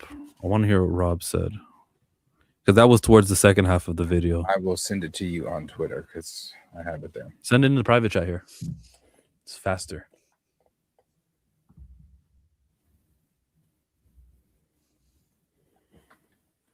This follow thing is like so. But see, the reason is not an endorsement. Twitter is not real life. A follow is access to information to know. Okay, that's what's being said. Okay, good to know. Like I can't. Are you agreeing with that? You're agreeing with that? Like, oh, I followed them for information.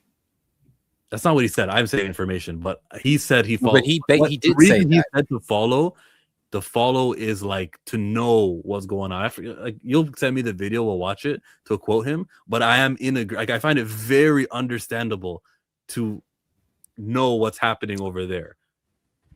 Do you need to follow them to do that? Like, I mean, I can Not at see the all. latest racist thing that Drinker's talking about without following him, you know?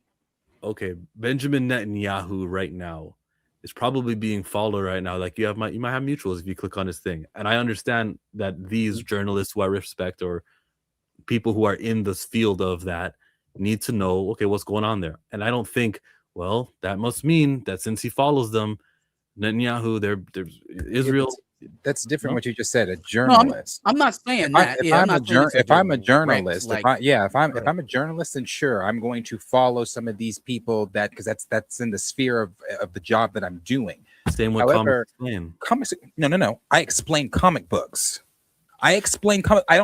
What other videos have I ever done outside of going to a comic or going to a like convention or something outside of explaining comic books? So why would I need to follow Nerdrotic to explain a comic book? I understand you're niching down the whole superhero thing into specifically just comic books, but I do feel like it's close enough. It's in the sphere of understanding. Okay, that's what the oppositions are saying.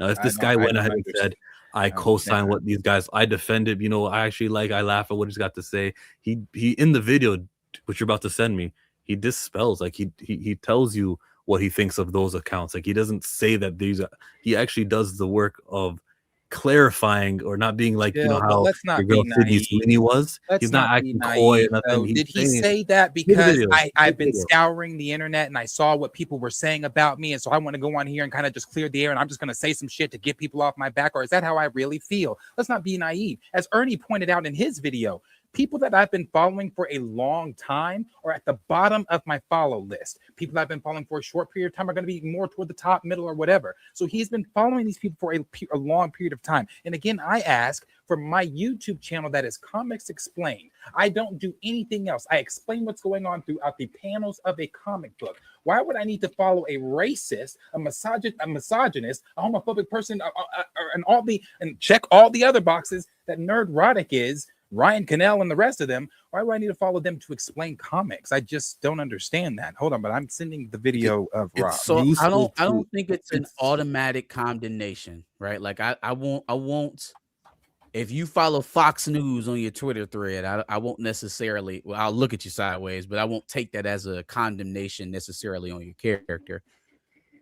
I will find it harder though to draw those distinctions if I have to take that and the fact that you don't necessarily want to be the tip of the spear. Like if you're going to be the guy that takes the onslaught to promote Black products that you like, if you're going to be the guy to push Black politics that apply to you directly, maybe not everybody's politics, but the ones that affect your life, okay, then I will give you a wider berth on some of that stuff.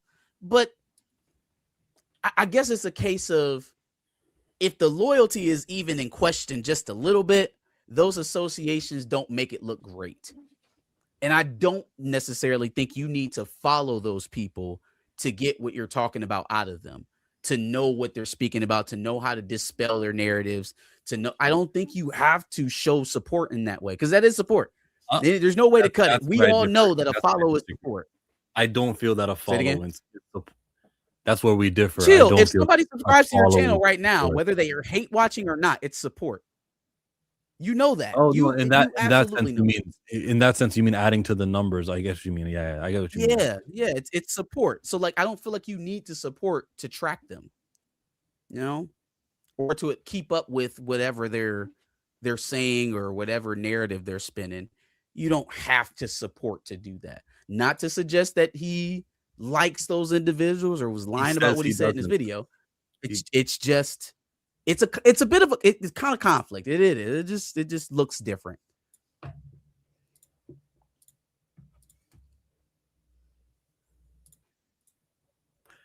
I'm trying to pull it up on the side here, but I put it on the wrong page. My bad.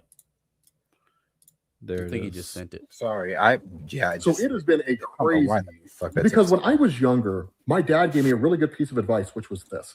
Sorry, go ahead. No, I'm saying I don't know why that took so long. I just sent it. Phenomenal human-driven story. So I covered it. But I didn't cover it because Victor was black. I didn't cover it because Victor was a friend. I covered it because the story was good. Right now, Actually, before he changes the topic, that's a great, important thing. So when I see the next Storm video or I see the next thing he's doing for somebody black, I don't think just that token represent. Oh, he's just doing it because it's February. I know that this is getting the attention that his channel gives because it's worthwhile. That's important to have. said that. Getting into the whole conversation, right, about one of the, like, people started to figure out that, like, I follow Critical Drinker and Nerdrotic on Twitter. Yeah. I mean, if somebody tweeted out and asked that question, do you follow Nerdrotic and Critical Drinker? I would have been like, yep. Now, why do I follow them? Because when I was younger, my dad gave me a really good piece of advice, which was this.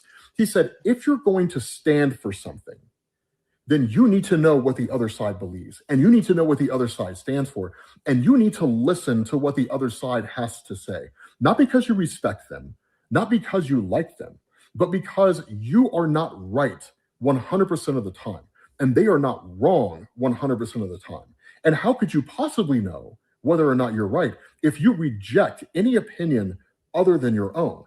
At that point, you're just confirming your own views over and over and over again. Right. And so that's why I follow them. I don't like or respect Critical Drinker or. Yeah, go ahead. He's absolutely right. I had the same talk with my grandfather before. He used to listen to Rush Limbaugh on the radio for like an hour a day. And he would be like, you got to know what these folks are talking about. Because if you don't know how to argue against it. You also don't know what you don't know. And to sit up here and think that you're right 100% of the time, you're creating an echo chamber. He didn't say that, but in so many words, that's where he was going with it, right? I just don't think you need to support them to do that. You do not need to outwardly, and again, maybe this is too big brained, but you don't need to outwardly support them in that way to keep track of what they're saying. I think their platforms are loud enough, and when there's something that needs to be addressed or need to be rebuffed, you'll see it. I mean, they're not lacking for followers or subscribership, and they're controversial enough that when something needs to be responded to, I think it'll naturally find its way to you without you having to show support and following them. Maybe it's too deep into the social media ism of it all, but that's kind of where I land on it. Completely agree. I completely agree. I mean, yes, know your enemy. As you know, I mean, quoted Megyn Kelly earlier. Exactly. I watched, and I don't even like Piers Morgan, but I watched that live that he did. But it's not on the same scale. But even with basketball, with my boys, with in AAU, we would go and watch the other game to know exactly what are they going to do, who's the star player, who's this, who's that, blah blah blah. So when we play them, we are better equipped to know what we're going up against. So I agree with all that, but at the same time, we ain't got to go. We didn't go. Hey guys, let's just want to go to the arcade after your game and hang out. Yeah, like he didn't go buy a ticket to go watch Rush Limbaugh at a live event. It was free NPR radio. Oh no. Yeah. But yeah, no, Rob doesn't want to. You have to see Ernie's video too. I saw it. So it was a lot. He said something about you've only been following 6 months versus if you're following a long term. I don't think that point that Rob makes expires. Like if you're only following for a little bit, it's okay, but not maybe like it's okay to see what other people are saying. It's okay to gather information. I understand what you said, Marcus, and I think Darius agrees about clicking follow adds to their numbers, which in that case is support. And Ernie said in his video, I won't even watch the video. I'll like download it off of like one of those. So you're not adding to the analytics. Right. I respect that. I don't watch them dudes either. Like I got curious around Acolyte, but I don't really like, oh, what's Geeks and Gamers doing today? Like, I don't give a shit. I get mad at Mike when he brings up those YouTube channels too. Like I just don't. They're out of my system, so I don't. Yeah, I understand. Don't support these guys with a view, with a follow, with a thing. I get that aspect of it, but it's if it wasn't the case that your analytics go higher the more followers you have, the more views on your tweet. If it wasn't for that fact, you'd like there's no issues here with me except for the fact that the follow contributes to the fire that they are, even if you're just one man. But every, as I say, buy all the comic books, every one purchase buys. Same here. Every one follow adds to the thing. I get that. But exposing yourself to the garbage people doesn't mean you co-sign them. He's condemning them in the part of the video I just froze at. If I rewind 10 seconds, I think that's when he starts saying fuck them in his own words. Views over and over and over again, right? And so that's why I follow them. I don't like or respect Critical Drinker or Nerdrotic, and I have no problem admitting that publicly. If I happen to bump into them at a Comic-Con, and they're like, oh my God, your comics explained, we're huge fans, do you want to get a beer? I would just be like, no. And then I would leave, right? But I do listen to them because... there's no mystery in the air like Sydney Sweeney. Oh, I don't know, am I or am I not? Like, no, I don't like them. It's don't call me a supporter of them in the sense of support as like I encourage what their words are. I'm not that. That's why I'm so okay with this, and I'm not jumping and saying he's a coon. Chill is so diplomatic. Man, Rob is on some BS. I don't think he's a coon. Like that's a big step to go to, which I'm not. No, I would never do that one. To call him a coon would mean that he follows Nerdrotic and Drinker and never covers any black superheroes. And one thing that he did touch on in this video that rang true to me personally is, a lot of y'all wouldn't even know who Adam Brashear was if I didn't introduce him on my page like 8 years ago, and that's 1000% true. I didn't know anything about that comic book where JFK tells, hey, we're not ready for a black superhero, you got to go into hiding. I didn't know anything about that stuff. You couldn't have convinced me that storyline even existed before I seen it on Comics Explained. So I mean, he's got enough under his belt to prove that he's not Jason Whitlock. Whew. I just like to see him. But can you give him that a little bit more? That's a point I made on my stream earlier this week. Cool. Yes, you did Adam Brashear, and I echo what you just said. Without his YouTube video 8 years ago posted of Adam Brashear, I wouldn't have known of that storyline either. So I agree, but I don't know if I can give you like, oh, okay, well, yeah, so that means that you did something for black folks, or you did something. Yeah, but your comics explained. You explained a comic. That's what you do. He said that's your job. He was gonna get there eventually. Yeah, so I'm just like, what are we? That's what you do. You explain comics. You're going to explain whether it's an alien, a white person, a DC character, a Marvel character. Your comics explain. You're going to explain it. To go back into the Blue Marvel story, which by that point the story might have been 8-9 years old already, and to choose that is more than just he explains comic, because that's not a highly pushed character. He's not appearing anywhere. There is a level of digging that he did do to get that one. The Blue Marvel. How is that a level of digging when like your title is, and you are the biggest YouTube just like Star Wars Theory is the biggest Star Wars YouTube channel. He's the biggest comics YouTube channel on the platform. Yeah, and his YouTube name is Comics. Yes. Explained. Okay. I'm with you. So even if I have to do digging for a comic, I'm Comics Explained. When there's hundreds of comics that release every single month and he'll do a video a day, now we're talking about 30 comics. You're going to select of the top creators, the most viewed or picked up ones, the most collected one on average. It's rare for him to do the lesser characters, which he did do. And it wasn't even a current book that was going on. It was something that was happening a long time ago that's not being referenced often. That's a respectable dig that he did that I give him points for. Okay. So I watch a lot of action figure collectors that have channels, and they do nothing but talk about action figures. Sometimes they talk about action figures that were announced this year. So when they pull back into the Toy Biz days, or they'll go way back into the Kenner's 1970s, am I supposed to be like, oh well, man, they did some research for these ones because they went way back. They went back to the Kenner days, or they went back to like some of the stick figure doll days, or when the early action figure days, or sometimes they even have like the Boba Fett that was discontinued because it killed that kid because it had the launcher on the back of it, or I think that was a Battlestar Galactica, but it was discontinued. I love what's happening in the chat right now? Like they having a better debate in there than we having. They like, no, he just did that because the Ultimates was out. He was like, hey, shit, just like Milestone, what Culture Made is saying, he could have chose to ignore it, but he felt connected to the story. So I don't think we can get one without the other. We can't be on his back for not being very, black politically. I'm just not calling him a coon. I'm just not calling him a coon. I agree that this guy doesn't go out and about beyond his limits to do the black characters. Where's the static video? Because you may not be a fan then, but like, did you read the current? Like, I get it. He's not what Blurred Without Fear is when it comes to black characters. He's not that. But that's also that's also not you're a coon either. Or like Ernie said in Ernie's video, he was looking at his logo and he said, your skin isn't dark enough. Like it needs 12 tones of dark.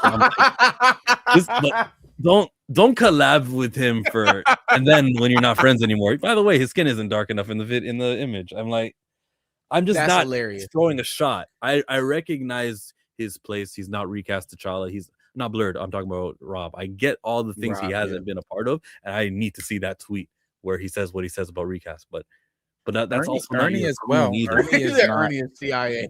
Ernie's not pro recast either.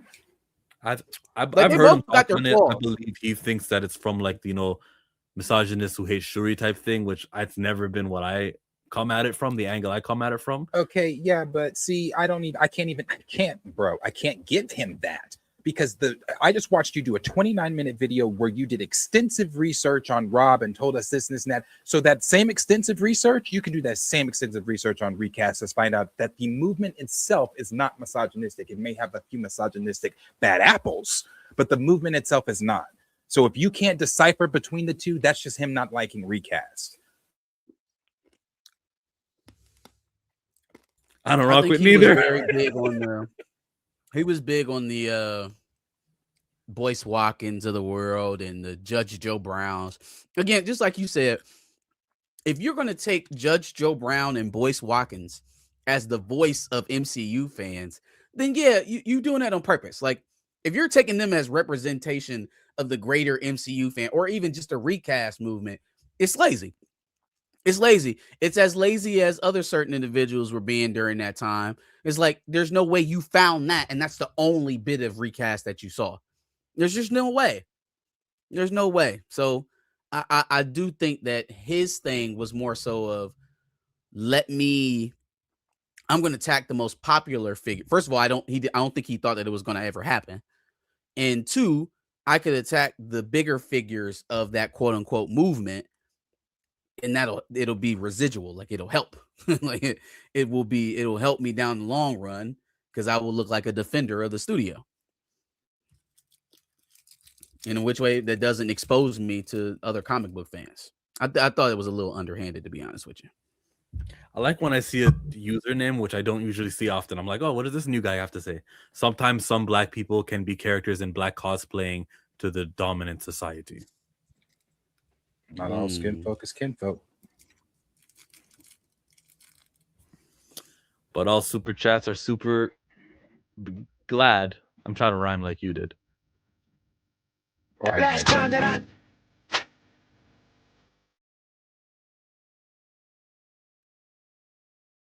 Ignorance being black in USA is already political. Ooh. That wasn't directed at me. I know that one. I'm from Canada. Yeah. We like to call it Canada down here. Do you have a response though? Ignorance being black in USA is already political. I already said that. He couldn't have been talking to me. Are you talking to Rob? Like I detest people who say things like that, who try to separate themselves from the plight of black people, as if, hey, I can be black and I can do black stuff when I want to, but like when it's time to go and fight or stand up or speak out about some shit, then me no black poppy, me I can't. It's that hat wearing. It's again the reason I detest. Let's be humans. Aren't we all humans? Aren't we all equal? This silly race stuff. Race is just a social construct. I love how race can be a social construct to the dominant society. People who have always benefited from it tell you it's just a construct. It's made up. You talking to the wrong people. Go tell your folks it's made up. Go to Thanksgiving and say, hey guys, I want to give you a piece of information that you've probably already known, but I just want to put a stamp on it and make it 100% fact. The race thing is a social construct. Why don't you have that conversation at your holiday dinner tables? Don't send that shit our way, because it has actual real impacts down this way. Right. I mean, and I don't understand how you speak to someone's lived experiences anyway, but and then you tell them they're wrong. It's like I was listening to Dean Withers debate one of these. That guy. Sorry, go ahead. I don't. Oh my god! I don't dislike Dean. Oh my god! I don't dislike Dean, but he can be very, very obnoxious and annoying sometimes. Like the debate I was listening to today, where he was talking to, yes, very performative. Really don't know what side he's on. Is it obviously there's money. He will stream for 9 hours a day and make I don't know how much money, but whatever. He just the dude today he was debating with was they were talking about the Obama apes Michelle picture, and dude was like, oh no, it's just I see it as a joke. We don't know if it was really racist or if he posted it or if that's how he really feels and things like that. And I'm just like, yeah, again, and he was like, what do you say? On this one was one of those annoying debates because Dean wouldn't let him speak. The dude kept trying to get his question across, and Dean kept doing that thing where he was like, no. He would mute him. You know, you can, I think they do this on like StreamYards. You know how you can control, so your guest is microphone. He was like, no, answer my question. He finally answers Dean's question, and then he hits him with another question, wouldn't let him answer. And I'm just like, oh, bro, this is not a debate. I was like, this is like, we're 16 minutes in and he hasn't even gotten his question out yet. This is not a debate. So when he does shit like that, it's very annoying. And that's where that performative comes in. You two do that to me all the time. Oh, bullshit. I knew everything I needed to know about Buddy during Charlie Kirk. Everything I needed to know about him happened during Charlie Kirk. Like my thing is you didn't think the cry was genuine? No, it was absolutely genuine. It was absolutely genuine. I'm telling you, the reason why he boohooed and snotted so much over Charlie Kirk is because he's seen himself in Charlie Kirk. Okay, let's continue. It's not the Dean Withers show. Dean Withers, whatever. We want the weather storm, goddess of weather of storm of Marvel play. Said, when you say that she's trying to get me fired, what else could that be for other than she's in the movie? Well, he definitely doesn't know why she's not in Doomsday, but he could know that she's supposed to be in Secret War because they're far along enough into that arc to know who they should be expecting to come in. So maybe he's playing quiet on what's down the pipe, but I absolutely don't think he knows why she wasn't in Doomsday. Or she's not going to be so too busy thirst trapping on Instagram. I don't believe she's not in Doomsday. I think she's in Doomsday. Really? Yeah, I think so. Her and Famke, or just her? I think they both are. Yeah, Claremont said Famke was there. I think they're both in it. And the reason I'm kind of just putting pieces. So the most recent thing, that came out, My Time to Shine Hello said that the X-Men have been basically playing the game of worlds. They've destroyed multiple worlds. What was the exact? I want to get the exact quote here. I have it saved. But she said they've basically been playing the game of worlds.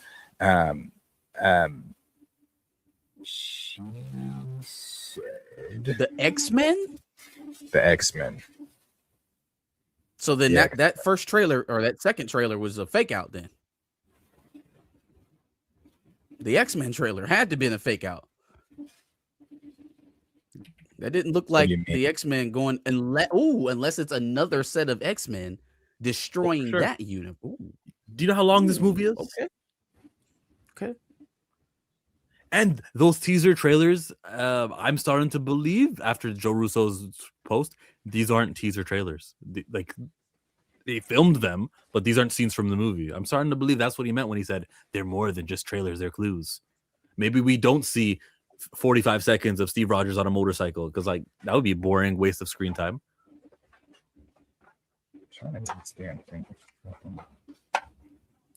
I didn't mind, honestly. I think everybody is in this thing. She has a stunt double listed on IMDb. Well, that's pretty informative.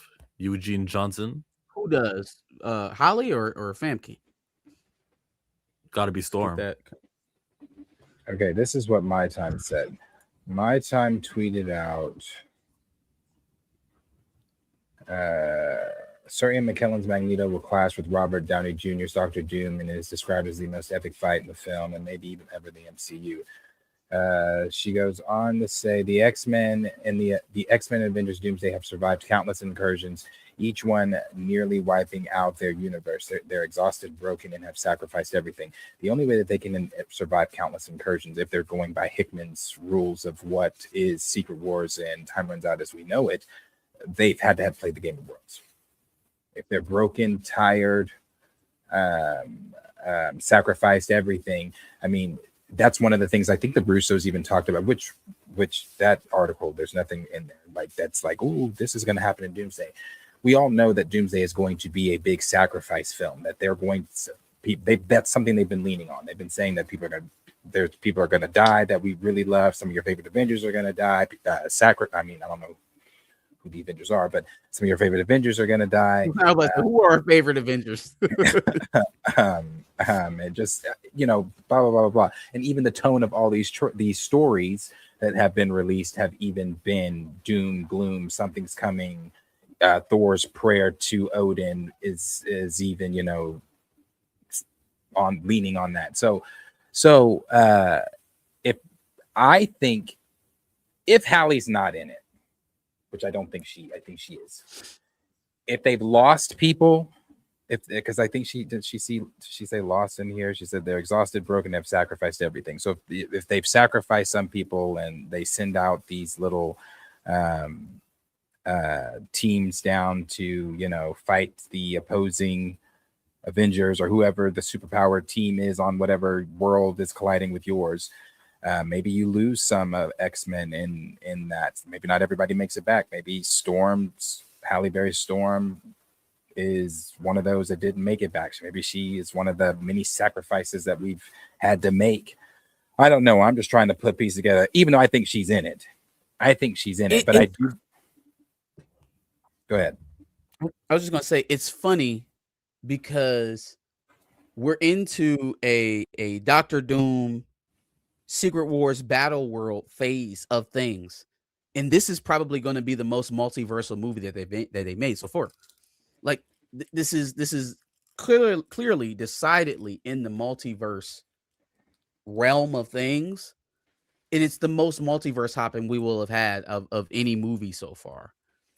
I was just watching Logan the other day, and I feel like it was either here or on the Sunday show. We were talking about how they're even setting up this universe. What universe is that they have the classic suits on, and Ian McKellen and Patrick Stewart are still there, and they're holding hands in the library or whatever. Like how did they get that place together? Because everybody was dead in Logan. The X-Men were dead. The only ones that were left were Logan and Charles. So this has to be a different universe. Yeah, it's a different universe. It just has to be. Mm-hmm. And so are they going to try and go back to a further point in the original X-Men universe, pull that team, and those are the ones who are bouncing incursion to incursion? I feel I like don't that think would be the so. best route to go. You It's take your most memorable, you take your most recognizable set, and you make them the driving force, bouncing from universe to universe to the ones that are unknown. I I think like that a lot, actually. The X-Men team that we're going to see that's already aware of what's going on is the team that we've seen Monica already interact with. Beast, Binary, Beast even says in that, blah blah blah, you're from another universe, which of course isn't possible. Now either he's saying that's not possible just because scientifically that's not possible, or we've been destroying universes. How the hell did you get through here without us? And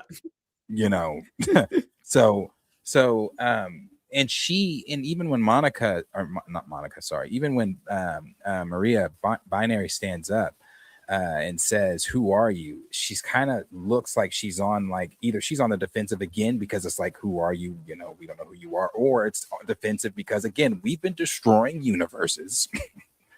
How the hell did you get through here? But I think that I think it's that X-Men group, whatever universe they're in, that's the utopia, but it's not utopia to where it's just mutants. And this is, and again, grain of salt, this is coming from Scoopers. They're saying it's not just a utopia where it's just mutants. It's a utopia where mutants and humans coexist.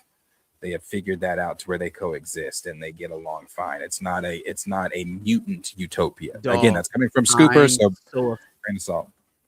I'm afraid of the MCU X-Men. That I'm so the building blocks to the X-Men so far, or even the rumored building blocks, are so shaky. First of all, I think they actually think that they can skip past the whole human mutant conflict and just push the X-Men as another standard superhero team, like an extended version of the Fantastic Four. I'm concerned by that. I'm concerned by Tremel Tillman being the mutant hunter guy. I think that's a conflict to what makes the mutants, having them being hunted down by a black man for 3 movies. Also doing all of this and then keeping them super fucking young too. 76 still looks like she's 16 years old, which means the rest of the cast, maybe Stay, Aurora, and Logan, are going to be like 16 years old. I don't like any of that. I don't like how young they are. I don't like that you're going to be jumping over the very real narrative of humans fearing the very existence of mutants, right? The fact that they're the next step in the evolutionary chain and how that's in conflict with the ruling species class of this planet, right? You can't have another, notch above you on the food chain and then thinking that you're running things. That is a natural conflict that runs through these stories all the time. And so if we're going to cut the legs out of underneath it and say, oh no, they've already found symbiosis, humans and mutants are already working together, there is no conflict, kumbaya, you're taking pieces of the story away, man. You taking it away. Child, I'm just here for a good time, not a long time. It is what it is. Can't figure out Marvel anymore. Sadie Sink is 23. I don't know if it's gonna be a long time. I said, what does she look like? Does she look 23 to you? Yeah. So you're saying like everyone else may look younger too? Yeah, because she's in Spider-Man and Peter Parker, I should say. He's in the university era of himself. I don't think she's playing a 16-year-old in the Spider-Man movie. I think she'll be playing a 20s character. And then when it gets to casting who the X-Men is, maybe 2 years down the line, she'll be 25. And I'm okay with casting 25-year-old X-Men. Yes, I am. That are meant to be 25 in the universe? Yes. I don't want to start out in the school. I don't want to start out in the school. I don't want Young Avengers and Young X-Men and I don't want that. That gives them ideas for Disney Plus shows. I don't want a overload of young tinted Disney Plus shows. Like you should be able to serve all audiences with these properties. It shouldn't be that segmented. But again, if we are to, I haven't heard anything recently. I haven't. Maybe others have about the X-Men casting. But if we are to believe again, Supers and those folks, the X-Men team is supposed to be younger, and they are looking at people like, again, Kitty Pryde, Jubilee, which again, as I've said many times, Kitty is, yes, well known, but I just don't know how that's a selling point for the X-Men outside of comic heads. I don't know how you do it. Is Wolverine, apparently, this is old rumors, haven't heard anything new about this, but apparently, Wolverine's not even supposed to be on the team. It's going to be over there with Alpha Flight. That was the old stuff. I don't know. But I'm still not even sold on Sadie Sink being Jean Grey. I don't know. That's a big role. That's a big cast. And then it really makes me look at it a certain way, because it'd be like, okay, so we got Sidewinder, we got Goliath, we got a Zuri, we got all of them, and then here comes Sadie Sink, and she grabbed up Jean Grey, like, oh, okay, maybe we just got the wrong representation. That's what it is. We need Sadie Sink's manager. We need her, whoever that is. Good X talk here. That's the Storm latest. I say she's in it. Darius says she's in it. Marcus does not say that she's in it. Halle Berry as Storm. No, she's in it. I don't think that she's Jean Grey yet. But if that's true, and she is Jean Grey, I don't like it in combination with everything else. The reason I'm laughing, because I'm talking about Storm Halle Berry. Is she in it? Not Sadie Sink. I'm laughing at Oh, my bad. Storm. Yeah, no, I don't. All right. Aldous Hodge. Is he going to be in it? It being Cross season 2, available on Prime Video. You can watch all 3 episodes. You shouldn't even watch this right now. Honestly, just stop watching us.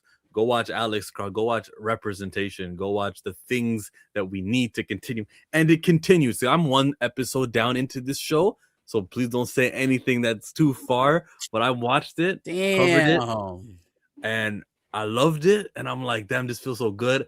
And I'm happy that I only saw 1 episode, so I can look forward to something tomorrow and the day after. It's a great feeling. Alex Cross in the house. Watch it on Prime. I couldn't stop watching. I watched all 3 episodes today, and I'm very excited to review it.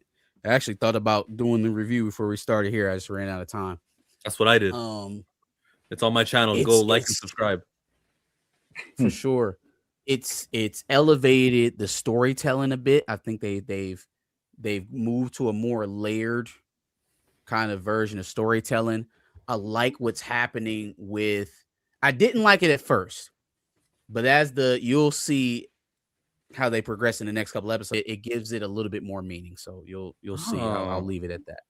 But okay, good. They're not wasting their time. Layer it though.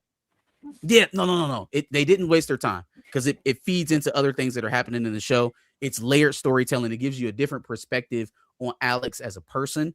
I felt like they made him a much more complex figure. In season 1, he was just the big brain cop guy. And so it wasn't until, the latter parts of the season, we got to pull back the layers to actually see who he was, like as a man, like, how he made decisions on his kids and the type of people he wants to date, and, his personal preferences and, religious stuff and his upbringing. Like, we didn't get deep into his lore, his background, until the latter parts of the episode. So picking up in this season, they found a way to show you some of the conflicts in his ideology. Are you the person you say you are, or do you just want to be that person in front of people? Are you just comfortable being an example without actually holding yourself to that standard? They brought back homeboy from Louisiana, the assassin, right? Like, he's going to pop back up. The whole angle that they got going on with the Federale, with the CIA spook, right? She's playing a much bigger role in this season. There's a lot of things that are going on, man, in these first 3 episodes. I'm very encouraged. I'm excited to see the overall narrative tying straight into what's going on right now in our politics. Isn't that amazing how timely this stuff was? on the nose, like on the nose. And I mean, Epstein's been a thing since forever. He's been around through multiple presidential administrations, so it's not like it's new. However, it just feels like it's happening at the perfect moment. And so I'm proud of Aldous Hodge, proud to have watched him all the way from the Voodoo Jones days back in Friday Night Lights on NBC, even Leverage on TNT, right? Like I've been following Aldous Hodge for a long time, and it's good to see him getting a reoccurring role as a protagonist on a show that seems like it's growing every season. You sound like people talk about Michael B. Jordan. I liked him in Hardball. Or like you like to talk about guys when you knew them from the start, just so you can show how much back in the day. Oh, Megan Good. I remember when she was on Friday? Cousin Skeeter. Yeah. She wasn't Friday. She was a little girl on Friday too. Cousin Skeeter was the one though. In Harlem, they had my boy Arnez. They had him, and they were like Robert Richard. That's his name. Robert Richard was there, and she's like, "Oh yeah, I know him. I think we got a cousin Skeeter," and it was a good little inside reference there that they had. It's cool. It's cool. It's like in the Den of Thieves, which I recently watched, when Cheddar Bob shot himself, right? So the first thing they say to his character, the first thing they tell him is no accidental discharge. And I'm like, that's so funny. All right, that's funny. Anyway, back across. In chat, are you on episode 1? Are you on episode 2? Are you on 3? Let us know about it, because we're amped for this show. I'm gonna assume based off the silence you haven't seen it yet, Darius? I haven't started yet, so tread lightly. Well, you know what? You'll see it. You know what? You should have just. We can talk this. We can talk about this. Something important to me. They're at a dinner table. There's food. Everyone is well. I've seen things unwantedly online, so about one. So you can kind of free to talk. I can just speak generally to that. This man has status. He's respected with his peers. He's got brotherhood with his friend.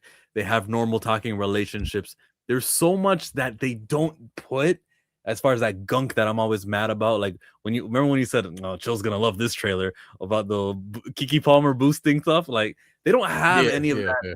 I don't double think, "Oh, what's the agenda here?" There's not. There's just plot with characters who have flaws, but none of these flaws are like the big 5 tropes that we see: jail, ratchetness, all that nasty stuff. Like it's still a black show. TV, and it's still a very black show. Culturally, and it's still a black show. So it looks that narrative in the face of, oh, well, this is how people live, and this is how people want to be represented. It looks that narrative right in the face, and it makes a fool of it, as it should, because the idea that you can't tell black stories without stereotypes is a fallacy. And I look at you can tell everybody else's story without racial stereotypes. And I look at the two kids of Cross, and I'm like, you know what they're not doing? Aspiring to be uninspirational characters, because they dress normal. They've got young people, kids sayings that they say. They're barely in the show. They're not too crazy, but there is no all the gunk. They don't do that. They're just normal ass kids. So that's what's we Alex ain't wasting his time running his kid off the block because he want to be underneath the D boys. Like it ain't. There's no. You're right. There is no ignorant stuff going on. He doesn't have to run off boys from his daughter and stuff. Like she's not being fast. I was trying not to bring examples like no, that. You can say it. That's exactly. But that's what I mean when I say the gunk. Like there's none of that stuff. Yeah. Oh, the kids at school, then none of that. So good job to Cross. We'll be talking about it regularly because it's 8 episodes, isn't it? 10? 8? It's episodically. We'll be talking about it. 8 last season, I believe. Then it's 8 more, yeah. So watch all 16, man. If you like shows, like you watched His and Hers, did you guys see that show? Good little twist, good little show. Same thing that we're gonna get here. A good show, except weekly release. Go ahead and put the power on then, Tina. Go ahead, put it on. Enjoy it. You know what I'm saying? Go ahead, put the power on. There's a place for all of that. That just don't have to be our only story. It don't have to be our only story. That's all I'm going with it. That's not the only way that we have to be presented in media is selling drugs and using them. Yeah, like I was trying not to say the word drugs. I was trying not to draw attention to that stuff. That's why he just chose the word gunk than to give those examples airtime right now. That's why I said it. But yeah, man, interpret it however you want to. I just think the worst is not being on screen, which is awesome. Yeah, no, I mean, respectability or not, it's a solid show, and it's solid in spite of having to lean on some of the narrative track that a lot of other Black shows are forced to lean on. It's just a fact. That part is empirical. That's not a feeling. It's a fact. They are doing what Jack Reacher or what's the Tom Clancy thing, Jack Ryan, or those type of archetypes. That's what they're setting up for Alex Cross. They're making him one of those sought after male archetypes that you see in Hollywood, right? And so often those spots are occupied by white males, and that's what it is. And so to see a Black man in that spot being promoted the same way they would his white counterpart, it's empowering. Absolutely. I am sick and tired of only being accepted when we're shown at our worst. I'm sick and tired of being awarded for playing broke, destitute, not having nothing, not doing nothing people. Tired of it. Sick of it. I want him to get exalted playing a character that people should model themselves after. You know what I mean? I ain't really love all of the cop propaganda in it, but all of that aside, you gotta watch my review. Him as a man is something. Yeah, all of that. Him as a man is something that you should aspire to. I don't think that's something to run away from. Yeah. I called that out in my review. It was like a play-by-play. Very cool. I used the green screen. I had it all. Watch the video, guys. But I was like, you see this? There's this scene that all the cops are at the office and how inclusive it is. And look how everyone's so friendly with each other. Hey, Lieutenant, this and that. Oh, you don't want to do the boring paperwork. And I was watching these guys and I'm like, you're really trying to whitewash the cop experience. Not whitewash. Whitewash is the wrong word. But you're trying to glamorize it. You're trying to make it like look so cool and lovely. No. Yeah. I mean, they sure found a way to make sure that they worked dirty cops into the first season.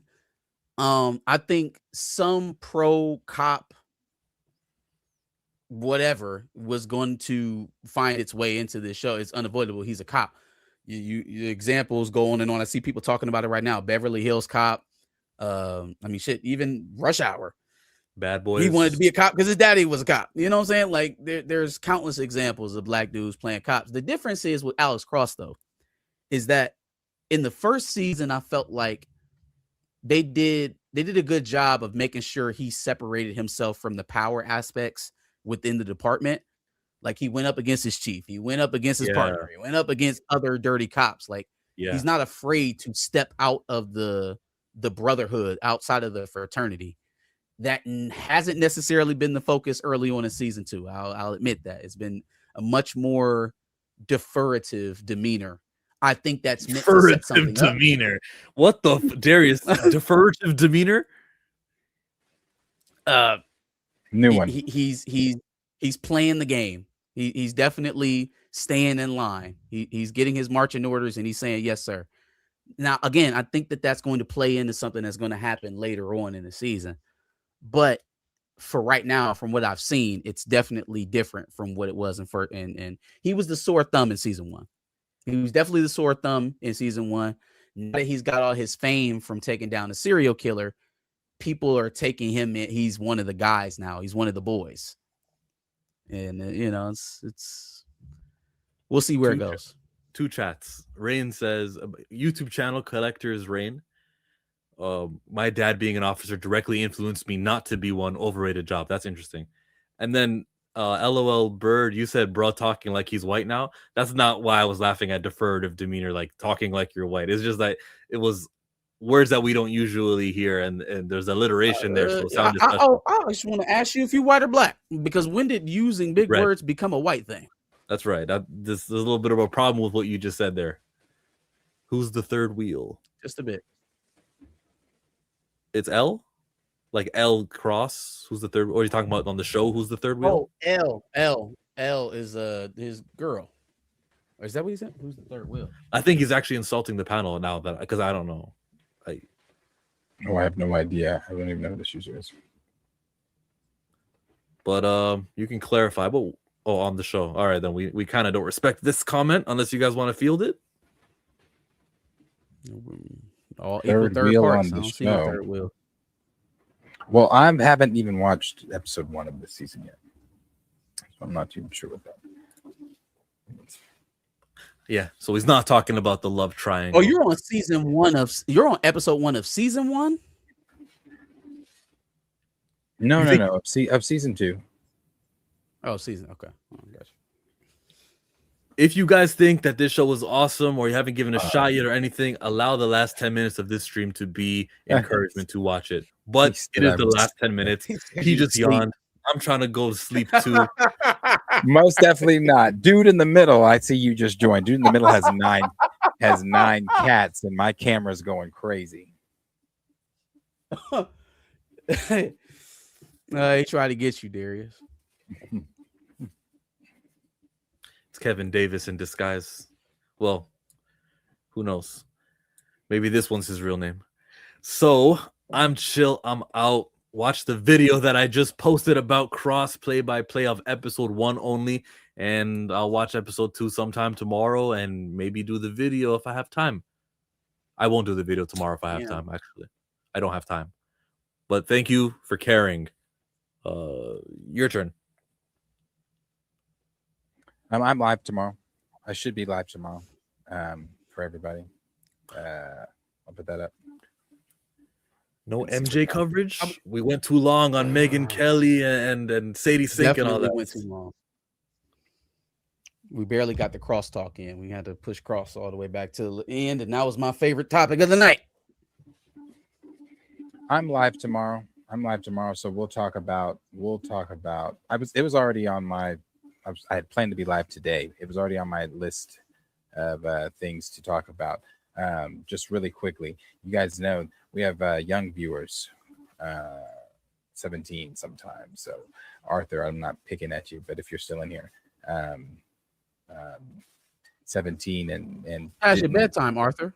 Don't know if he studied, didn't understand if Michael Jackson, so far as to put One Direction and Michael Jackson in the same. Like Jackson 5? Cute. No. That's cute. Michael Jackson and One Direction as in hype level. And oh, that's real cute. That's very cute.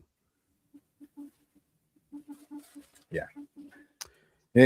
No, so that's the trailer looks good. Looks great. I'll be live on Sunday with Josh on the couch, 4:30. Go ahead, make sure you pull up to that. And just said what? What direction? It's been on, man. Happy Friday or Thursday. Well, no, it's Friday. It's definitely Friday now. Happy Friday. What direction?